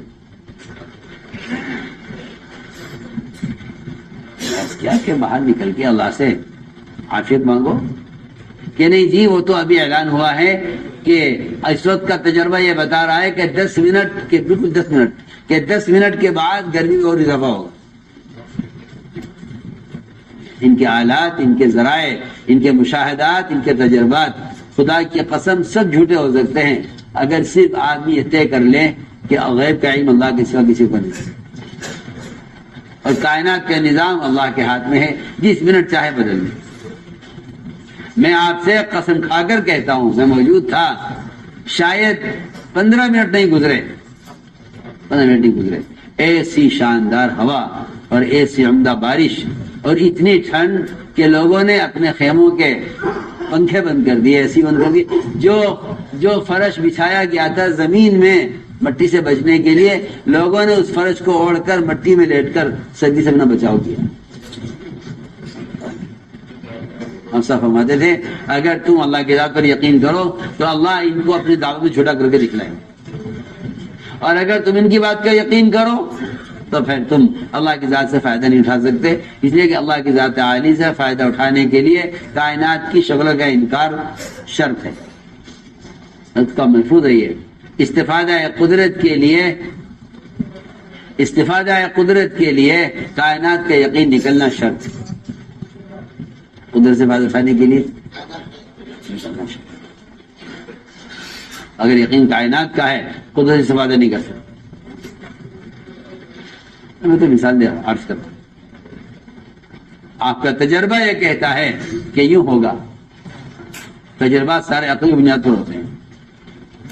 ایک صاحب نے آ کر عرض کیا کہ اونٹوں میں خارج پھیل گئی، فرمایا اگر اونٹوں میں خارج پھیلی ہے پہلے اونٹ کو کہاں سے ہوئی؟ سوال۔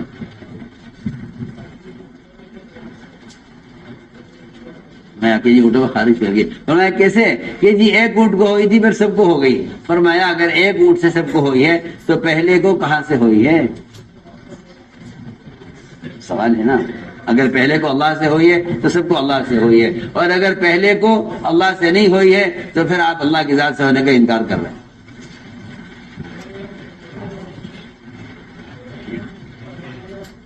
پھر آپ اللہ کی ذات سے ہونے کا، اس طرح اللہ کی ذات عالی سے ایک اونٹ کو خارج ہوئی ہے، سارے اونٹوں کو اللہ کے امر سے ہوئی ہے۔ عبداللہ ابن عمر رضی اللہ تعالیٰ عنہ کوڑ کے مریض کے ساتھ ایک پلیٹ میں کھانا کھاتے تھے، لوگوں نے کہا اسے کوڑ کا مرض ہے، فرمایا مرض اس کو ہے، مجھے مرض اس کے لیے ہے، اللہ کے میرے لیے نہیں ہے، کہ میرے لیے ہوگا تو میں بچ کر بھی نہیں بچ سکوں گا، اس سے ہٹ کر بھی نہیں بچ سکوں گا، اللہ کا اگر میرے لیے نہیں ہے تو میں اس کے ساتھ کھانے سے مریض نہیں ہو سکتا ہے، میرا یقین ہے۔ جو امر ہوتا ہے اللہ کی طرف سے براہ راست امر ہوتا ہے۔ تو میں نے عرض کیا کہ یہ ہے ایمان بالغیب کی مثالیں، اور جس میں عقل کو کوئی دخل نہیں ہے، ورنہ پہلے آدمی اس میں اپنی عقل لڑاتا ہے، پھر رفتہ رفتہ احکام شریعت میں بھی آدمی عقل داخل کر دیتا ہے۔ اس لیے ایمان کا مدار اور شریعت کا مدار حکم پر ہے، عقل پر نہیں ہے، حکم پر ہے عقل پر نہیں، حکم پر ہے عقل پر نہیں۔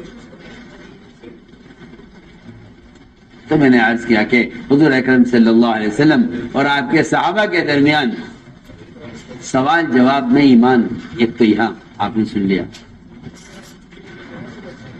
سوال جواب کہ خارج اونٹوں میں خارج کیسے پھیلی ہے، بارش کیسے ہو گئی ہے، یہ سوال جواب۔ دوسری بات یہ ہے کہ آپ کے اور آپ کے صحابہ کے درمیان ایمان کی علامتوں کے بارے میں بھی سوال جواب۔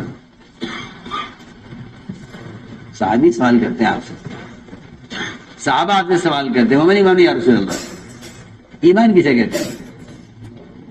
علماء نے لکھا ہے ایمان کو جاننے کے ایمان کسے کہتے ہیں، اس کو ایمان نہیں کہتے۔ سنو صحیح کیسی عجیب بات، میں اور آپ، یہ مجھے اور آپ کو معلوم ہو جائے کہ ایمان کسے کہتے ہیں، حقیقت میں اس کو ایمان نہیں کہتے، اس لیے کہ ایمان کا علم سے کوئی تعلق نہیں۔ انصاف بہت اہم بات ہے، ایمان کو جاننا ایمان نہیں ہے،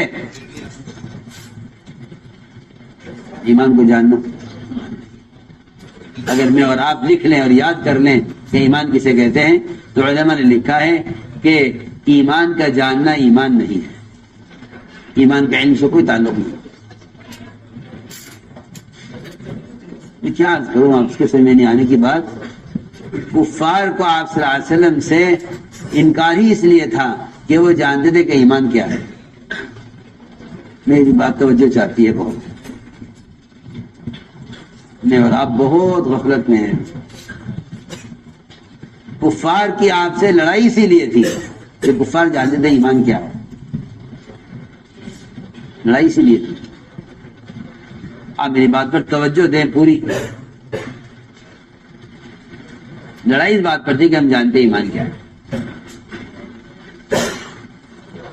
کیوں؟ اس لیے کہ ابو طالب کو بھی یقین ہو گیا تھا کہ یہ نبی برحق ہیں، بات ان کی سچی ہے، بات بالکل ٹھیک ہے، لیکن ابو طالب نے آپ کے دین کو اختیار کرنے سے انکار کیا، آپ کے دین کو اختیار کرنے سے انکار کیا۔ اس کے علاوہ بہت سے کفار جانتے تھے۔ علماء نے لکھا ہے کہ ایمان کا جاننا ایمان نہیں ہے، اور ایمان کی معلومات کا ہو جانا ایمان نہیں ہے۔ ہم جانتے ہیں ایمان کسے کہتے ہیں کہ نہیں، اس کو ایمان کہتے ہی نہیں۔ اگر آپ یہ کریں میں جانتا ہوں ایمان کسے کہتے ہیں، تو قرآن کہتا ہے اس کو ایمان نہیں کہتے۔ علماء نے صاف لکھا ہے کہ ایمان کا جاننا ایمان نہیں ہے۔ پھر کیا بات ہے؟ کیونکہ ایمان کا جاننا ایمان نہیں ہے، بلکہ ان احکام کو قبول کرنا ایمان ہے۔ ایمان احکام کو قبول کرنا ایمان، احکام کو قبول کرنا ایمان ہے۔ یہ علماء نے لکھا ہے کہ ایمان قلب کی عملی حرکت کو کہتے ہیں۔ ایمان قلب کی عملی حرکت، آپ بہت آسان کر دیتا ہوں بات۔ قرآن نے نماز کو ایمان کہا ہے، عمل نہیں کہا، حالانکہ نماز عمل ہے نا، نماز ہے، زکوٰۃ ہے، روزہ ہے، حج ہے، یہ اعمال ہیں فرائض، یہ اعمال ہیں فرائض، لیکن قرآن یہ کہہ رہا ہے کہ یہ ایمان ہے۔ ما کان اللہ لیضیع ایمانکم، کہ اللہ تمہاری نمازوں کو ضائع نہیں کریں گے۔ یہ آیت نازل ہوئی تھی اس وقت جب قبلہ بیت المقدس سے بیت اللہ کی طرف پھرا تھا، تو صحابہ عمل پر تھے، نماز پڑھتے بیت المقدس کی طرف، اچانک حکم آیا کہ بیت اللہ کی طرف پھر جاؤ۔ جب صحابہ بیت اللہ کی طرف پھر گئے، جی ہاں، تو یہود نے صحابہ کرام کو یہ الزام دیا کہ اگر ہمارا قبلہ غلط تھا بیت المقدس کا، تو ان کی اب تک کی پچھلی نمازیں ضائع ہو گئی۔ تو اللہ نے یہ فرمایا ما کان اللہ لیضیع صلاتکم، یہ نہیں فرمایا ما کان اللہ، یہ نہیں فرمایا کہ اللہ تمہاری نمازوں کو ضائع نہیں کریں گے، بلکہ فرمایا اللہ تمہارے ایمان کو ضائع نہیں کریں گے۔ یہاں ایمان سے نماز مراد نہیں ہے۔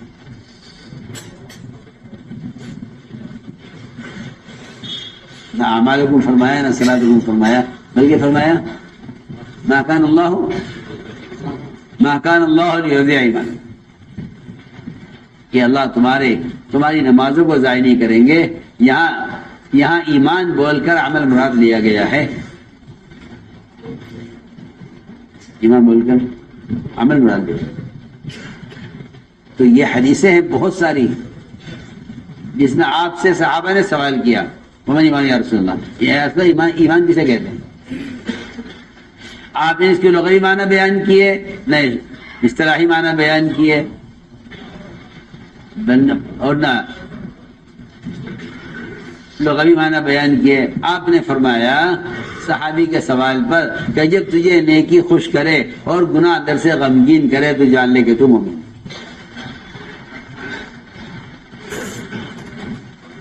میں تو صاف طور پر کرتا ہوں، ہر مسلمان جان سکتا ہے کہ اس کا ایمان کتنا ہے، ہر ایک جان سکتا ہے، ہر ایک جان سکتا ہے کہ اس کا ایمان کتنا ہے۔ اور اللہ معاف فرمائے، خود ہی نہیں بلکہ ایک دوسرے کو دیکھ کر بھی اندازہ ہو سکتا ہے کہ اس کا ایمان کتنا ہے۔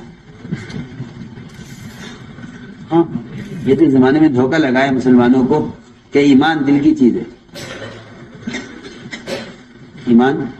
ایمان دل میں چھپنے کی چیز نہیں ہے، یہ خیال غلط ہے۔ ایمان ہرگز نہیں، ایمان دل میں چھپنے کی چیز نہیں ہے۔ یہ شیطان نے دھوکہ دیا ہے کہ تم جیسے چاہے بن کر رہو، ایمان دل کی چیز ہے، ایمان دل میں ہوا کرتا ہے کہ نہیں؟ ہو ہی نہیں سکتا کہ ایمان دل میں چھپ جائے۔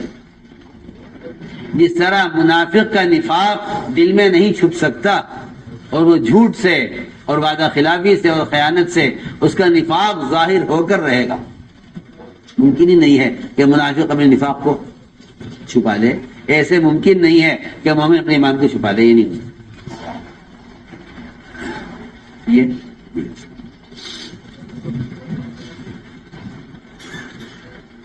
جس طرح انسان کے بدن کے خون کا فساد وہ پھوڑے پھنسی کی شکل میں ظاہر ہوتا ہے نا، نکل کر رہے گا.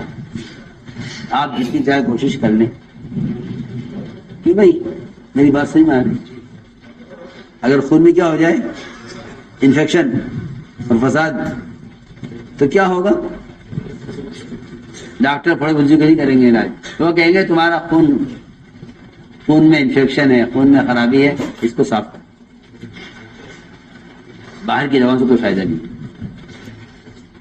بالکل انسان یعنی بیمار کے بدن کو دیکھ کر بتا دیتا ہے ڈاکٹر کہ آپ کے خون میں یہ خرابی ہے.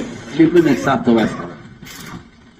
اس طرح نفاق چھپ نہیں سکتا، جس طرح بیمار اندر کے خون کا فساد چھپ نہیں سکتا، وہ پھوڑے پھنسی کی شکل میں ظاہر ہو کر رہے گا. میں کہنا چاہتا ہوں اسی طرح مومن کا ایمان چھپے گا نہیں، وہ سنت کی شکل میں ظاہر ہو کر رہے گا. یہ تو شیطان نے دھوکہ دیا ہے مسلمان کو، اور مومن اس دھوکے میں آ کر مطمئن ہے کہ بھائی ایمان تو میرے دل میں ہے، آپ میرے ظاہر کو مت دیکھیے، میری شکل صورت میرا حلیہ میرا لباس یہ کچھ نہیں ہے، اس سے کچھ نہیں ہوتا. ایمان تو دل کی چیز ہے. یہ شیطان کی تھپکی ہے، شیطان کا ایک دھوکہ ہے جس کو مسلمان جس کی آڑ میں یہود و نصارہ کے طریقوں پر چلتے ہوئے کہتا ہے میرے دل میں ایمان میرے دل میں ہے، آپ میرے ظاہر کو مت دیکھیے. میرے دل میں آپ میرے ظاہر کو مت دیکھیے. اگر ہم آتے نہیں تمہارے ظاہر کو دیکھیں گے. اگر تمہارا ظاہر اتباع سنت پر ہے تو ہم تمہارے مسلمان ہونے پر اعتماد کریں گے. اگر تمہارا ظاہر سنت کے مطابق نہیں ہے تو ہم تم پر اعتماد نہیں کریں گے. یہ حضرت عمر کا قول میں نقل کر سیدھی بات. اگر تمہارا ظاہر سنت کے مطابق ہے ہم تم پر اعتماد کریں گے، چاہے تمہارا باطن الگ کیسا بھی ہو، تم جانو تمہارا اللہ جانے. اور اگر تمہارا ظاہر درست نہیں ہے تو ہم تمہارا اعتماد نہیں کریں گے، چاہے تم رات کو تہجد میں روتے ہو، تلاوت کرتے ہو، ذکر کرتے ہو، تمہاری خلوت کتنی بھی اچھی اللہ کے ساتھ ہو، ہمیں اس کا کوئی اعتبار نہیں. تمہیں کو نقل کر رہا ہوں. تم کہو کہ جی میری تنہائی بہت اچھی ہے. آج کل آپ کو ملیں گے ایسے لوگ نہ سنت کا اہتمام ہے، نہ شرعی لباس ہے، نہ کچھ ہے. یہودی بنے پھرتے ہیں اور کہتے ہیں میں تو تہجد بھی پڑھتا ہوں، ذکر بھی کرتا ہوں، تلاوت بھی کرتا ہوں، روزہ بھی رکھتا ہوں. کیا کرو، یہ آپ کا اللہ کا معاملہ ہے. ایسے لوگ بہت ہیں جن کو شیطان نے یہ تھپکی دی ہوئی ہے کہ آپ کی تنہائی اچھی ہونی چاہیے، ظاہر میں کیا دیکھوں.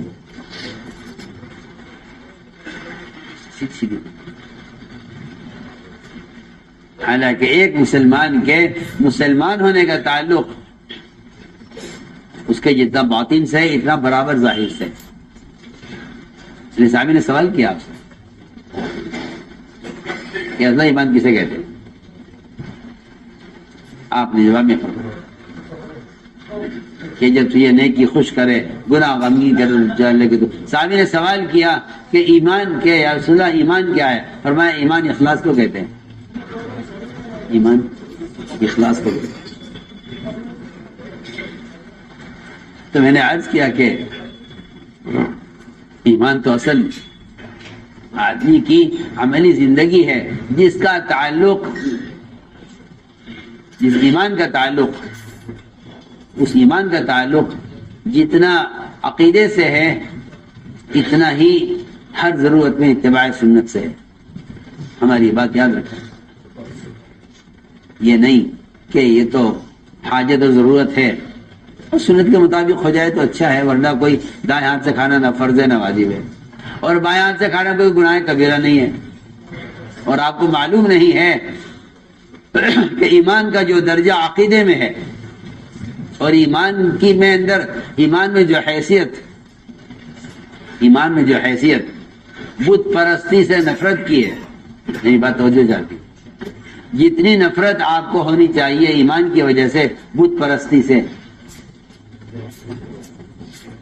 جتنی نفرت ہونی چاہیے آپ کو ایمان کی وجہ سے بت پرستی سے، اتنی ہی نفرت ہونی چاہیے آپ کو غیروں کے طریقوں سے. اس میں ایمان برابر ہے، جتنا ایمان یہاں چاہیے اتنا ایمان یہاں چاہیے. آپ کو جتنی نفرت بت پرستی سے ہو اتنی ہی نفرت خلاف سنت طریقوں سے. میں مثال عرض کرتا ہوں اس لیے کہ لوگ یہ سمجھتے ہیں کہ بھئی ایمان کا تو اصل تعلق عقیدے سے ہے نا، عقیدہ کہ جی ہمارا عقیدہ ہے اللہ ہے، کہ ہمارا عقیدہ ہے کہ اللہ کے رسول ہے، ہمارا عقیدہ ہے جنت دوزخ حق ہے. نہیں، ایسا نہیں ہے. جتنا ایمان عقیدے میں چاہیے اتنا ہی ایمان طریقے میں چاہیے. ہم یہ کہنا چاہتے ہیں. اور جتنی نفرت ایک مسلمان کو بتوں سے ہونی چاہیے، ان سے بتوں سے ہونی چاہیے، اتنی ہی نفرت ایک مسلمان کو غیروں کے طریقوں سے اتنی نفرت ہونی چاہیے. جتنا دور یہ مسلمان بتوں کی عبادت سے دور رہے اتنا ہی مسلمان غیروں کے طریقوں کے اور اپنی ضروریات میں غیروں کے طریقوں کے استعمال کرنے سے دور رہے. دونوں کا برابر درجہ ہے، دونوں کا برابر درجہ. اگر آپ غور کریں روایت پر، صحابہ نے دیکھا، عجیب قصہ ہے، صحابہ نے دیکھا کہ جب یہ کفار جنگ سے فارغ ہوتے ہیں، کفار جنگ سے فارغ ہوتے ہیں تو یہ اپنے ہتھیار ایک درخت پہ لٹکا دیتے ہیں سہولت کے لیے. ہتھیار درخت پر لٹکا دیتے. صحابہ نے سوال کیا آپ صلی اللہ علیہ وسلم سے، یا رسول اللہ یہ طریقہ اچھا لگتا ہے ہمیں، یہ طریقہ ہمیں اچھا لگتا ہے، اگر ہم بھی اسی طرح اپنے ہتھیار درخت پر لٹکا دیں اس طرح یہ کر رہے ہیں، ایک طرف ہم بھی کر لیتے ہیں ایسا. یہ سوال صحابہ کا کہ جس طرح یہ لوگ کرتے ہیں کیا ہم بھی ایسا کر لیں. ایک صرف درخت پر ہتھیار لٹکانے کا طریقہ ان کو اچھا لگا ہے غیروں کا، اگر ہم بھی اس طرح کر لیا کریں. آپ نے کیا فرمایا جواب میں؟ آپ کا جواب سنیے تو آپ کو حیرت ہوگی کہ آپ صلی اللہ علیہ وسلم مسلمان کو غیروں کی ضروریات کے طریقوں سے جتنا دور رکھنا چاہتے تھے. آپ جواب سنیے. آپ نے فرمایا کہ تمہارا یہ مطالبہ کرنا درخت پر ہتھیار لٹکانے کا، تمہارا مطالبہ بالکل ایسا ہے جیسا بنی اسرائیل نے موسیٰ علیہ السلام سے مطالبہ کیا تھا کہ ہمارے لیے بھی ایک بت ہونا چاہیے جیسے یہ بت کی پوجا کر رہے ہیں. آپ سنیے تو صحیح. اللہ کہاں بت کی پوجا، کہاں درخت پر ہتھیار لٹکانے کی ضرورت.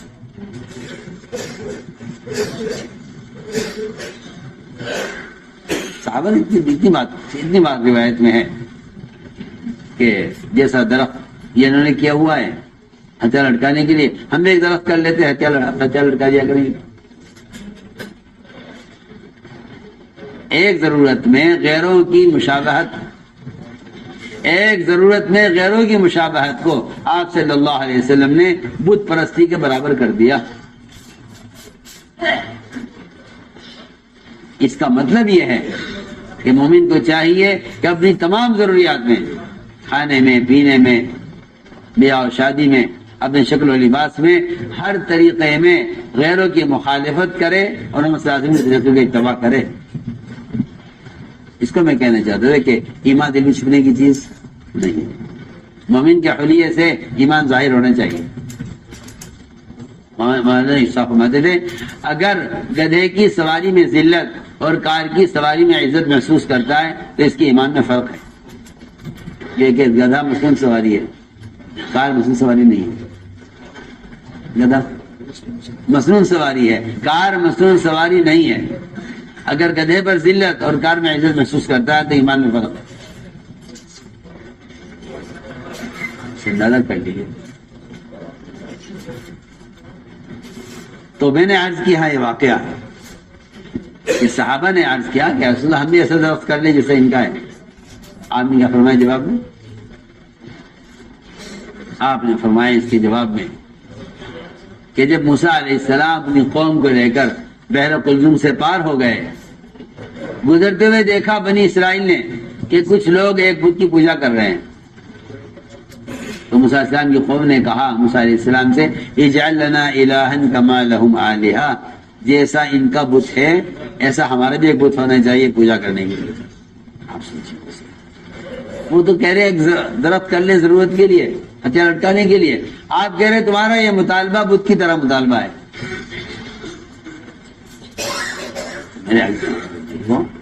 اتنا دور رکھا حضور اکرم صلی اللہ علیہ وسلم نے، بلکہ اس میں ہی نہیں، ضرورت میں بھی نہیں، تلاوت میں بھی۔ یہ خود اسلام لائے، پکے سچے مسلمان ہو گئے، آپ کے طریقہ اختیار کر لیا، نماز بھی، قرآن بھی، ذکر بھی، سارے اعمال کر رہے ہیں، مسلمان پکے مسلمان ہو گئے ہیں۔ خیال آیا ایک مرتبہ ان لوگوں کو کہ آپ ساتھ میں اجازت لینی چاہیے کہ کبھی کبھی توریت پڑھ لیا کریں، کبھی کبھی توریت پڑھ لیا کریں، اس لیے کہ توریت آسمانی کتاب ہے، آپ ساتھ میں نازل کی گئی ہے، قیامت تک آنے والے مسلمانوں کے ذمہ لازم ہے، فرض ہے کہ اس پر ایمان لائیں۔ کہ ہم قرآن پڑھتے ہی ہیں، اسی پر عمل بھی کرتے ہیں، قرآن ہی پڑھتے ہیں، لیکن کیا اجازت دیں گے آپ ہمیں کہ ہم کبھی کبھی توریت پڑھ لیا کریں؟ اس لیے کہ توریت ہمارے نبی موسیٰ علیہ السلام پر نازل کی گئی تھی، ہم پہلے یہود تھے پھر اسلام میں داخل ہو گئے، اب تو مسلمان ہو گئے ہیں، آپ پر ایمان لے آئے ہیں، لیکن ہماری کتاب آپ نے فرمایا، آپ سے انہوں نے یہ سوال کیا تو اللہ نے جواب دیا، اللہ نے فرمایا ادخلوا فی السلم کافہ، اسلام میں پورے داخل ہو جائے۔ اللہ کے حکم یہ آیا ادخلوا فی السلم کافہ، اسلام میں پورے داخل ہو جاؤ، یعنی تمہارا یہ مطالبہ کرنا کہ ہم توریت پڑھنا چاہتے ہیں، اس کا مطلب ہے کہ تم اسلام میں پورے داخل نہیں ہو۔ اور عبادات میں سب سے اہم عبادت اور سب سے بڑی عبادت اور جس کو صبر کہا گیا ہے وہ روزہ ہے۔ یہ خود روزہ رکھتے تھے عاشورہ کا، پوچھا یہ عاشورہ روزہ کیوں رکھتے ہو؟ کہ جی ہم اسے رکھتے ہیں کہ اس دن ہمیں فرعون سے نجات ملی تھی، اس کے شکرانے میں ہم روزہ رکھتے ہیں۔ آپ نے فرمایا اپنے صحابہ سے کہ ہم زیادہ حقدار ہیں اس کے کہ ہم اللہ کا شکر ادا کریں، ہم بھی روزہ رکھیں گے، مگر ان کی مخالفت کرنی ہے روزے میں کہ 2 روزے رکھیں گے، ایک نہیں رکھیں گے، یہ ایک رکھتے ہیں ہم 2 رکھتے ہیں، تاکہ ہمارا روزہ ان کے روزے کے۔ آج تو غور تو کیجیے نا، آپ تو اپنی امت کو ان کے روزے کی مخالفت پہ تیار کر رہے ہیں، اور مسلمان ان کی شکل، ان کے لباس، ان کے طریقے اختیار کیے ہوئے ہیں۔ اللہ اکبر، آپ تو روزے میں بھی ان کی مخالفت کر رہے ہیں، آپ تو روزے میں بھی ان کی مخالفت کر رہے ہیں، اور ہم، اس لیے میں نے عرض کیا تھا کہ ایمان دل میں چھپنے کی چیز نہیں ہے، اگر ایمان ہے تو پھر ایمان کا تقاضا یہ ہے کہ پہلے اس کا حلیہ یہ اسلام کا تعارف کرائے گا، کیونکہ اسلام کا تعارف فرائض سے نہیں ہوتا، اسلام کا تعارف فرائض سے نہیں، اسلام کا تعارف فرائض سے نہیں ہوتا، اسلام کا تعارف مومن کا حلیہ سے ہوتا ہے۔ میرے بزرگ دوستو عزیزو، یہ ایمان کے وجود کی علامتیں بتائی گئی، ایمان کے وجود کی علامتیں بتلائی گئی ہیں کہ مومن اللہ کی اطاعت میں نکیل پڑے ہوئے اونٹ کی طرح ہو۔ تیسری بات یہ ہے کہ دعوت الی اللہ یہ بھی ایمان کے وجود کی علامت ہے۔ ہماری بات یاد رکھیں، اگر آپ دعوت دیتے ہیں لوگوں کو احکام کی طرف، اور اگر آپ لوگوں کو بچانے کی کوشش کرتے ہیں منکرات سے، تو یہ آپ کے ایمان کے وجود کی علامت ہے۔ کبھی بھی اس پر ہم نے غور نہیں کیا، کبھی ہم اس پر غور نہیں کیا۔ مجھے حیرت ہے اس بات پر کہ اس پر علماء نے غور نہیں کیا۔ عوام تو کیا کرتے، عوام تو کیا غور کرتے، کبھی ہم نے اس پر غور نہیں کیا کہ دعوت الی اللہ ایمان کے وجود کی علامت ہے۔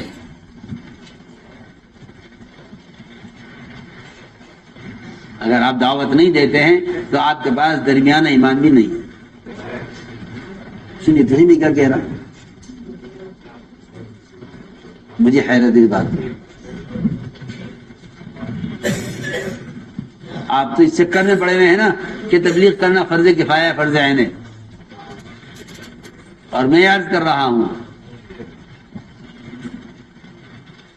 کہ اگر آپ دعوت نہیں دیتے زبان سے تو حدیث کی روشنی میں یہ بات واضح ہے بالکل کہ آپ کے پاس درمیانہ درجے کا ایمان بھی نہیں. بتائیے یہ فیصلہ پکی بات ہے بالکل. اگر آپ زبان سے صرف لوگوں کو معروفات پر آمادہ کر رہے ہیں اور منکر سے بچانے کی کوشش کر رہے ہیں صرف زبان سے, تو آپ کے پاس درمیانہ درجے کا ایمان ہے, کمال ایمان پھر بھی نہیں. اور اگر آپ یہ نہیں کر رہے تو آپ کے پاس درمیانہ درجے کا ایمان بھی نہیں ہے. آپ کی کیفیت صرف اتنی ہے کہ آپ منکر کو دیکھ کر غمگین ہو جاتے ہیں اور گناہ کو دیکھ کر آپ کا دل دکھتا ہے, تو حدیث میں آتا ہے کہ آپ کا سب سے کمزور ترین ایمان ہے. گناہ کو دیکھ کر آپ کا غمگین ہونا یہ آپ کا سب سے کمزور ایمان جو بالکل ضعیف ہو چکا ہے, جس سے آپ کی زبان بھی نہیں اٹھ رہی ہے. آپ جانتے ہیں جب آدمی سخت بیمار اور ضعیف ہو جاتا ہے تو اس کے اندر بولنے کی قوت ختم ہو جاتی ہے. ہاں جی, دماغی کمزوری ہوتی ہے جس سے آدمی گنگا ہو جاتا ہے. ہاں میں اس کی مثال دے رہا ہوں. گونگا اسے کہتے ہیں کہ اس کی دماغی کمزوری نے اس کی زبان کو روک دیا ہے, وہ بول نہیں سکتا. حدیث میں فرمایا ہے کہ ایمان کا یہ ضعف ہے, یہ ایمان کا ضعیف ترین درجہ ہے کہ آپ کا دل دکھ رہا ہے مگر آپ زبان نہیں پہنچ سکتے.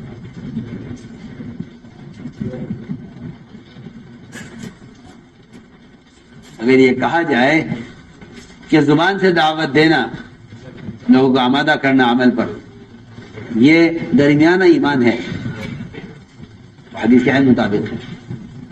اور اگر آپ خدا نہ کرے منکر کو دیکھ کر دل سے نہیں کڑتے ہیں اور دل میں آپ کے درد نہیں ہوتا ہے اور دل میں آپ کا اس کا احساس نہیں ہوتا ہے, تو فرمایا کہ پھر آپ کے دل میں ایمان کا ذرہ بھی نہیں ہے.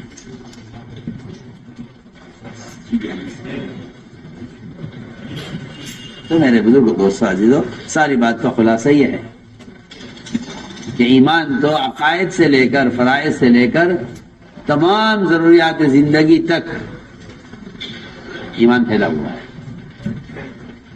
ایمان سارے احکام میں اس طرح سرایت کیے ہوئے ہے جس طرح روح سر کے بال سے لے کر پیر کے ناخن تک سرایت کیے ہوئے ہے. اگر پیر کا ناخن بڑھ رہا ہے تو روح سے بڑھ رہا ہے, اگر سر کا بال بڑھ رہا ہے تو روح سے بڑھ. اگر سر کا بال کھنچتا ہے تکلیف ہوتی ہے, اگر پیر کا ناخن ٹوٹتا ہے تکلیف ہوتی ہے. یہ میں عرض کرنا چاہتا ہوں کہ اگر احکام شریعت میں عقائد, فرائض, عبادات, معاملات, اخلاق اور معاشرہ, اگر معاشرے کی لائن کا ایک عمل بگڑتا ہے تو اس سے تکلیف ہونا ایمان کے وجود کی علامت ہے. جس طرح پیر کے ناخن یا سر کے بال کے کھینچنے سے تکلیف کا ہونا روح کے ہونے کی علامت ہے. آپ مردے کا بال کھینچے تو اسے کوئی احساس نہیں, اور آپ زندہ آدمی کا بال کھینچیں گے تکلیف ہوگی. ایک بال میں روح کا اتنا حصہ ہے کہ آپ کو ایک بال کے کھینچنے سے تکلیف ہوتی ہے. آپ اسے اندازہ کر لیجئے کہ اگر معاشرے کے کام ٹوٹ رہے ہیں جس کو آپ سمجھتے ہیں کہ یہ اسلام میں کوئی بڑی چیز نہیں ہے, اصل تو عقائد اور فرائض ہیں, تو میں کہنا چاہتا ہوں کہ جتنی روح اور جتنا ایمان عقیدے میں ہونا چاہیے اتنا ہی ایمان ایک مسلمان کے دائیں ہاتھ بائیں ہاتھ سے کھانا کھانے کی سنت میں ہونا چاہیے. کیا دائیں ہاتھ سے کھانا کھانا سنت ہے, بائیں ہاتھ سے کھانا کھلانا سنت؟ اگر سے معمولی سمجھتے ہیں تو پھر آپ یاد رکھیے کہ اگر ابلیس سجدے کا انکار کر کے, جو اللہ کا امر تھا سجدہ کرنے کا, اس سے انکار کر کے جس طرح وہ سجدے سے محروم ہوا ہے کہ اس کا بدن سجدے کے قابل نہیں رہا, میں یہ کہنا چاہتا ہوں کہ ایک آدمی کا دائیں ہاتھ سے کھانا کھانے سے انکار کرنا اس کے ہاتھ کو مفلوج کر دیتا ہے. حالانکہ دائیں ہاتھ سے کھانا کھانا فرض نہیں ہے، واجب نہیں ہے. بائیں ہاتھ سے کھانا گناہ کبیرہ نہیں ہے، لیکن ایک سنت کا مقام اتنا اونچا کہ آپ نے کھانا کھانے والے سے کہا دائیں ہاتھ سے کھاؤ، اس جگہ میرا دائیں ہاتھ اٹھتا نہیں ہے، آپ نمایا اللہ کرے تیرا ہاتھ کبھی نہ اٹھے. آپ سوچیے تو صحیح، ایک سنت کے انکار پر اگر دائیں ہاتھ بیکار ہو سکتا ہے تو آپ اس سے فیصلہ کیجئے کہ خدا نہ کرے اگر مسلمان سنت کے انکار پر آ جائے تو کتنی صلاحیتیں برباد ہوں گی. آپ غور کیجئے نا، ادھر ابلیس سجدے سے محروم ہوا ہے، ساری عبادت سے محروم، گمراہ ہو کر دوسرے کو گمراہ کرنے میں لگ گیا. اس نے ایک سجدے کا انکار کیا. یہاں محمد صلی اللہ علیہ وسلم نے ایک آدمی کو بائیں ہاتھ سے کھانے سے روکا، دائیں ہاتھ سے کھانے کا حکم دیا، اس نے انکار کیا. اس نے تو دائیں ہاتھ ختم ہو گیا، شر ہو گیا. اس سے آپ اندازہ کر لیجئے کہ ضروریات میں بھی ایمان کو اتنا ہی دخل ہے جتنا دخل ایمان کو عقائد اور فرائض میں ہے. آپ یہ مت سمجھیے کہ نماز اور روزہ حج و زکوٰۃ یہ زیادہ اصل ہیں اور باقی چیزیں اختیاری ہیں، آدمی جیسا ماحول ہے ایسا کر لینے. تو میرے بزرگوں عزیزوں، بات ساری ہے کہ نقل و حرکت اور دعوت اس لیے تھی تاکہ اس سے ایمان کی تکمیل ہو. علماء نے لکھا ہے کہ زبان سے دعوت دینا افضل ترین جہاد ہے، اس لیے کہ زبان کی دعوت کے بغیر ہاتھ سے جہاد کی قوت پیدا نہیں ہوگی. اس لیے زبان سے جہاد وہ ہاتھ کی جہاد کے ساتھ شامل ہے. اگر میدان قتال میں ہیں اور ہاتھ سے جہاد کر رہے ہیں وہاں بھی زبان سے جہاد مقدم ہے بلکہ مستحب ہے. اس لیے زبان سے جہاد کرنا افضل ترین جہاد ہے. اس لیے کہ زبان کے جہاد کے بغیر ہاتھ کے جہاد کی قوت پیدا نہیں ہو سکتی. اس لیے کہ ہاتھ کا جہاد یہ زبان کے جہاد سے افضل اور اعلیٰ ہے. اگر زبان سے جہاد نہیں کرو گے یعنی لوگوں کو جا کر دعوت دے کر کی طرف نہیں لاؤ گے تو میں قسم کھا کر کہہ سکتا ہوں کہ دل کے جہاد کی بھی استعداد ختم ہو جائے گی. کیا ہو جائے گی؟ میں بہت اہم بات ہے. اگر زبان سے دعوت دینے کو معمول نہیں بناؤ گے تو دل سے جہاد کی استعداد بھی ختم ہو جائے گی. دل سے جہاد یہ ہے کہ آدمی دل سے کم گناہ کو گناہ سمجھے، اس سے نفرت کرے. اگر زبان کا جہاد نہیں ہے دل کا جہاد باقی نہیں رہے گا، اور اگر زبان کا جہاد ہے تو پھر ہاتھ کے جہاد کی استعداد پیدا ہو جائے گی.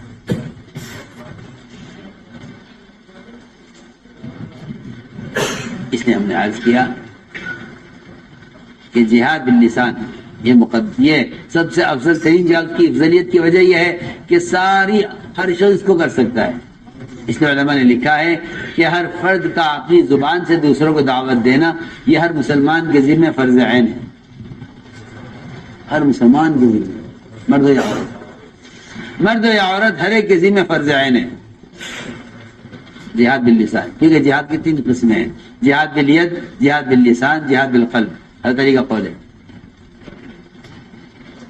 اور یہی دعوت ہے کہ آدمی ہاتھ سے منکر کو بدلے یا زبان سے بدلے یا اس کو دل سے بدلے. دل سے بدلنے کا مطلب یہ ہے کہ دعا کی قوت کو استعمال کرے منکر کو روکنے کے لیے.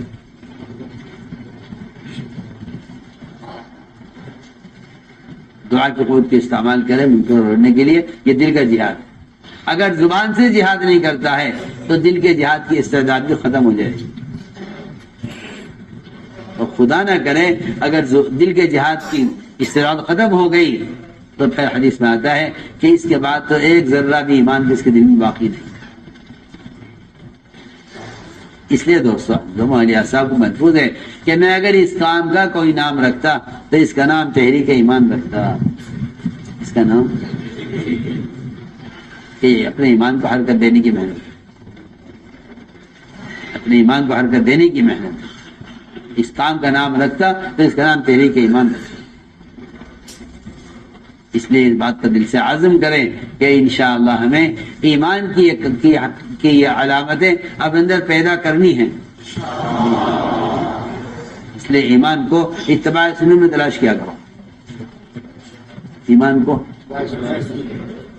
ایسا کا محفوظ ہے کہ میرے اس کام کا مقصد احیاء سنت ہے، کام کا مقصد احیاء سنت، یہ ساری نقل و حرکت اس کے لیے ہے کہ ایمان، اللہ کی قسم ایمان موقوف ہے دوسروں کو دعوت دینے پر، مگر کیا کریں، اس زمانے کے پڑھے لکھے بھی اس کا انکار کرتے ہیں۔ مجھے حیرت ہے، پڑھے لکھے عوام تو عوام، پڑھے لکھے بھی انکار کرتے ہیں۔ اور یہ بات 100 بار قسم کھا کر کہی جا سکتی ہے کہ ہر مسلمان کا اپنا ایمان، اپنے ایمان کا کمال دوسروں کو دعوت دینے پر موقوف ہے۔ اس لیے دعوت فرض عین ہے، کیونکہ ایمان کی تکمیل دعوت پر موقوف ہے۔ اگر آپ چاہیں کہ اس کو قلم سے اس فریضے کو ادا کر دیں تو یہ قلم سے ادا ہونے کا فریضہ نہیں ہے، صاف صاف آپ کو اچھی لگے بری لگے، فریضہ دعوت قلم سے ادا نہیں ہوگا، اس طرح فریضہ نماز بدن کے استعمال کے بغیر ادا نہیں ہوگا۔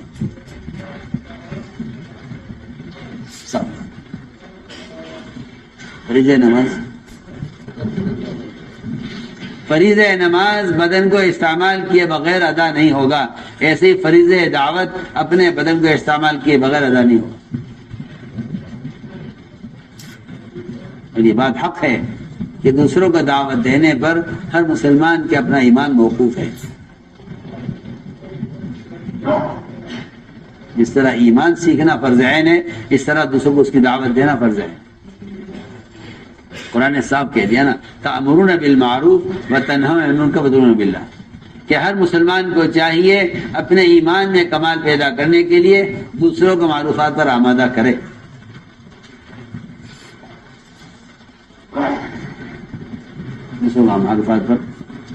دوسروں کو معروفات پر آمادہ کرنا، اپنے ایمان میں کمال پیدا کرنا، یہ چیز ساری بات ہم نہیں سمجھے، ہم سمجھے کوئی تنظیم ہے تبلیغ جس کا اپنا ایک طریقہ کار ہے، ایسا نہیں ہے، بلکہ ایک نہیں متعدد صحابہ سے یہ بات اچھی طرح ثابت ہے، اور یہ اجتماعی عمل ہے۔ قم بنا من ساعتن، اجلس بنا من ساعتن، یہ اجتماعی عمل ہے۔ ہم یہ اجتماعی عمل کا ماحول سارے عالم میں قائم کرنا چاہتے ہیں، چاہے کوئی کسی بھی خیال کا، کسی مذہب کا ہو، کسی بھی خیال کا ہو، اس کی اپنی یہ ضرورت ہے کہ میرے ایمان کی تکمیل دوسروں کا معروفات پر آمادہ کرنے میں ہے۔ اس لیے میرے دوستو اس کا عزم کرو، اس کو اپنی ضرورت یقین کرو کہ میری ضرورت کریں گے تمام، اس کے لیے ہمت فرماؤ، قدم اٹھاؤ۔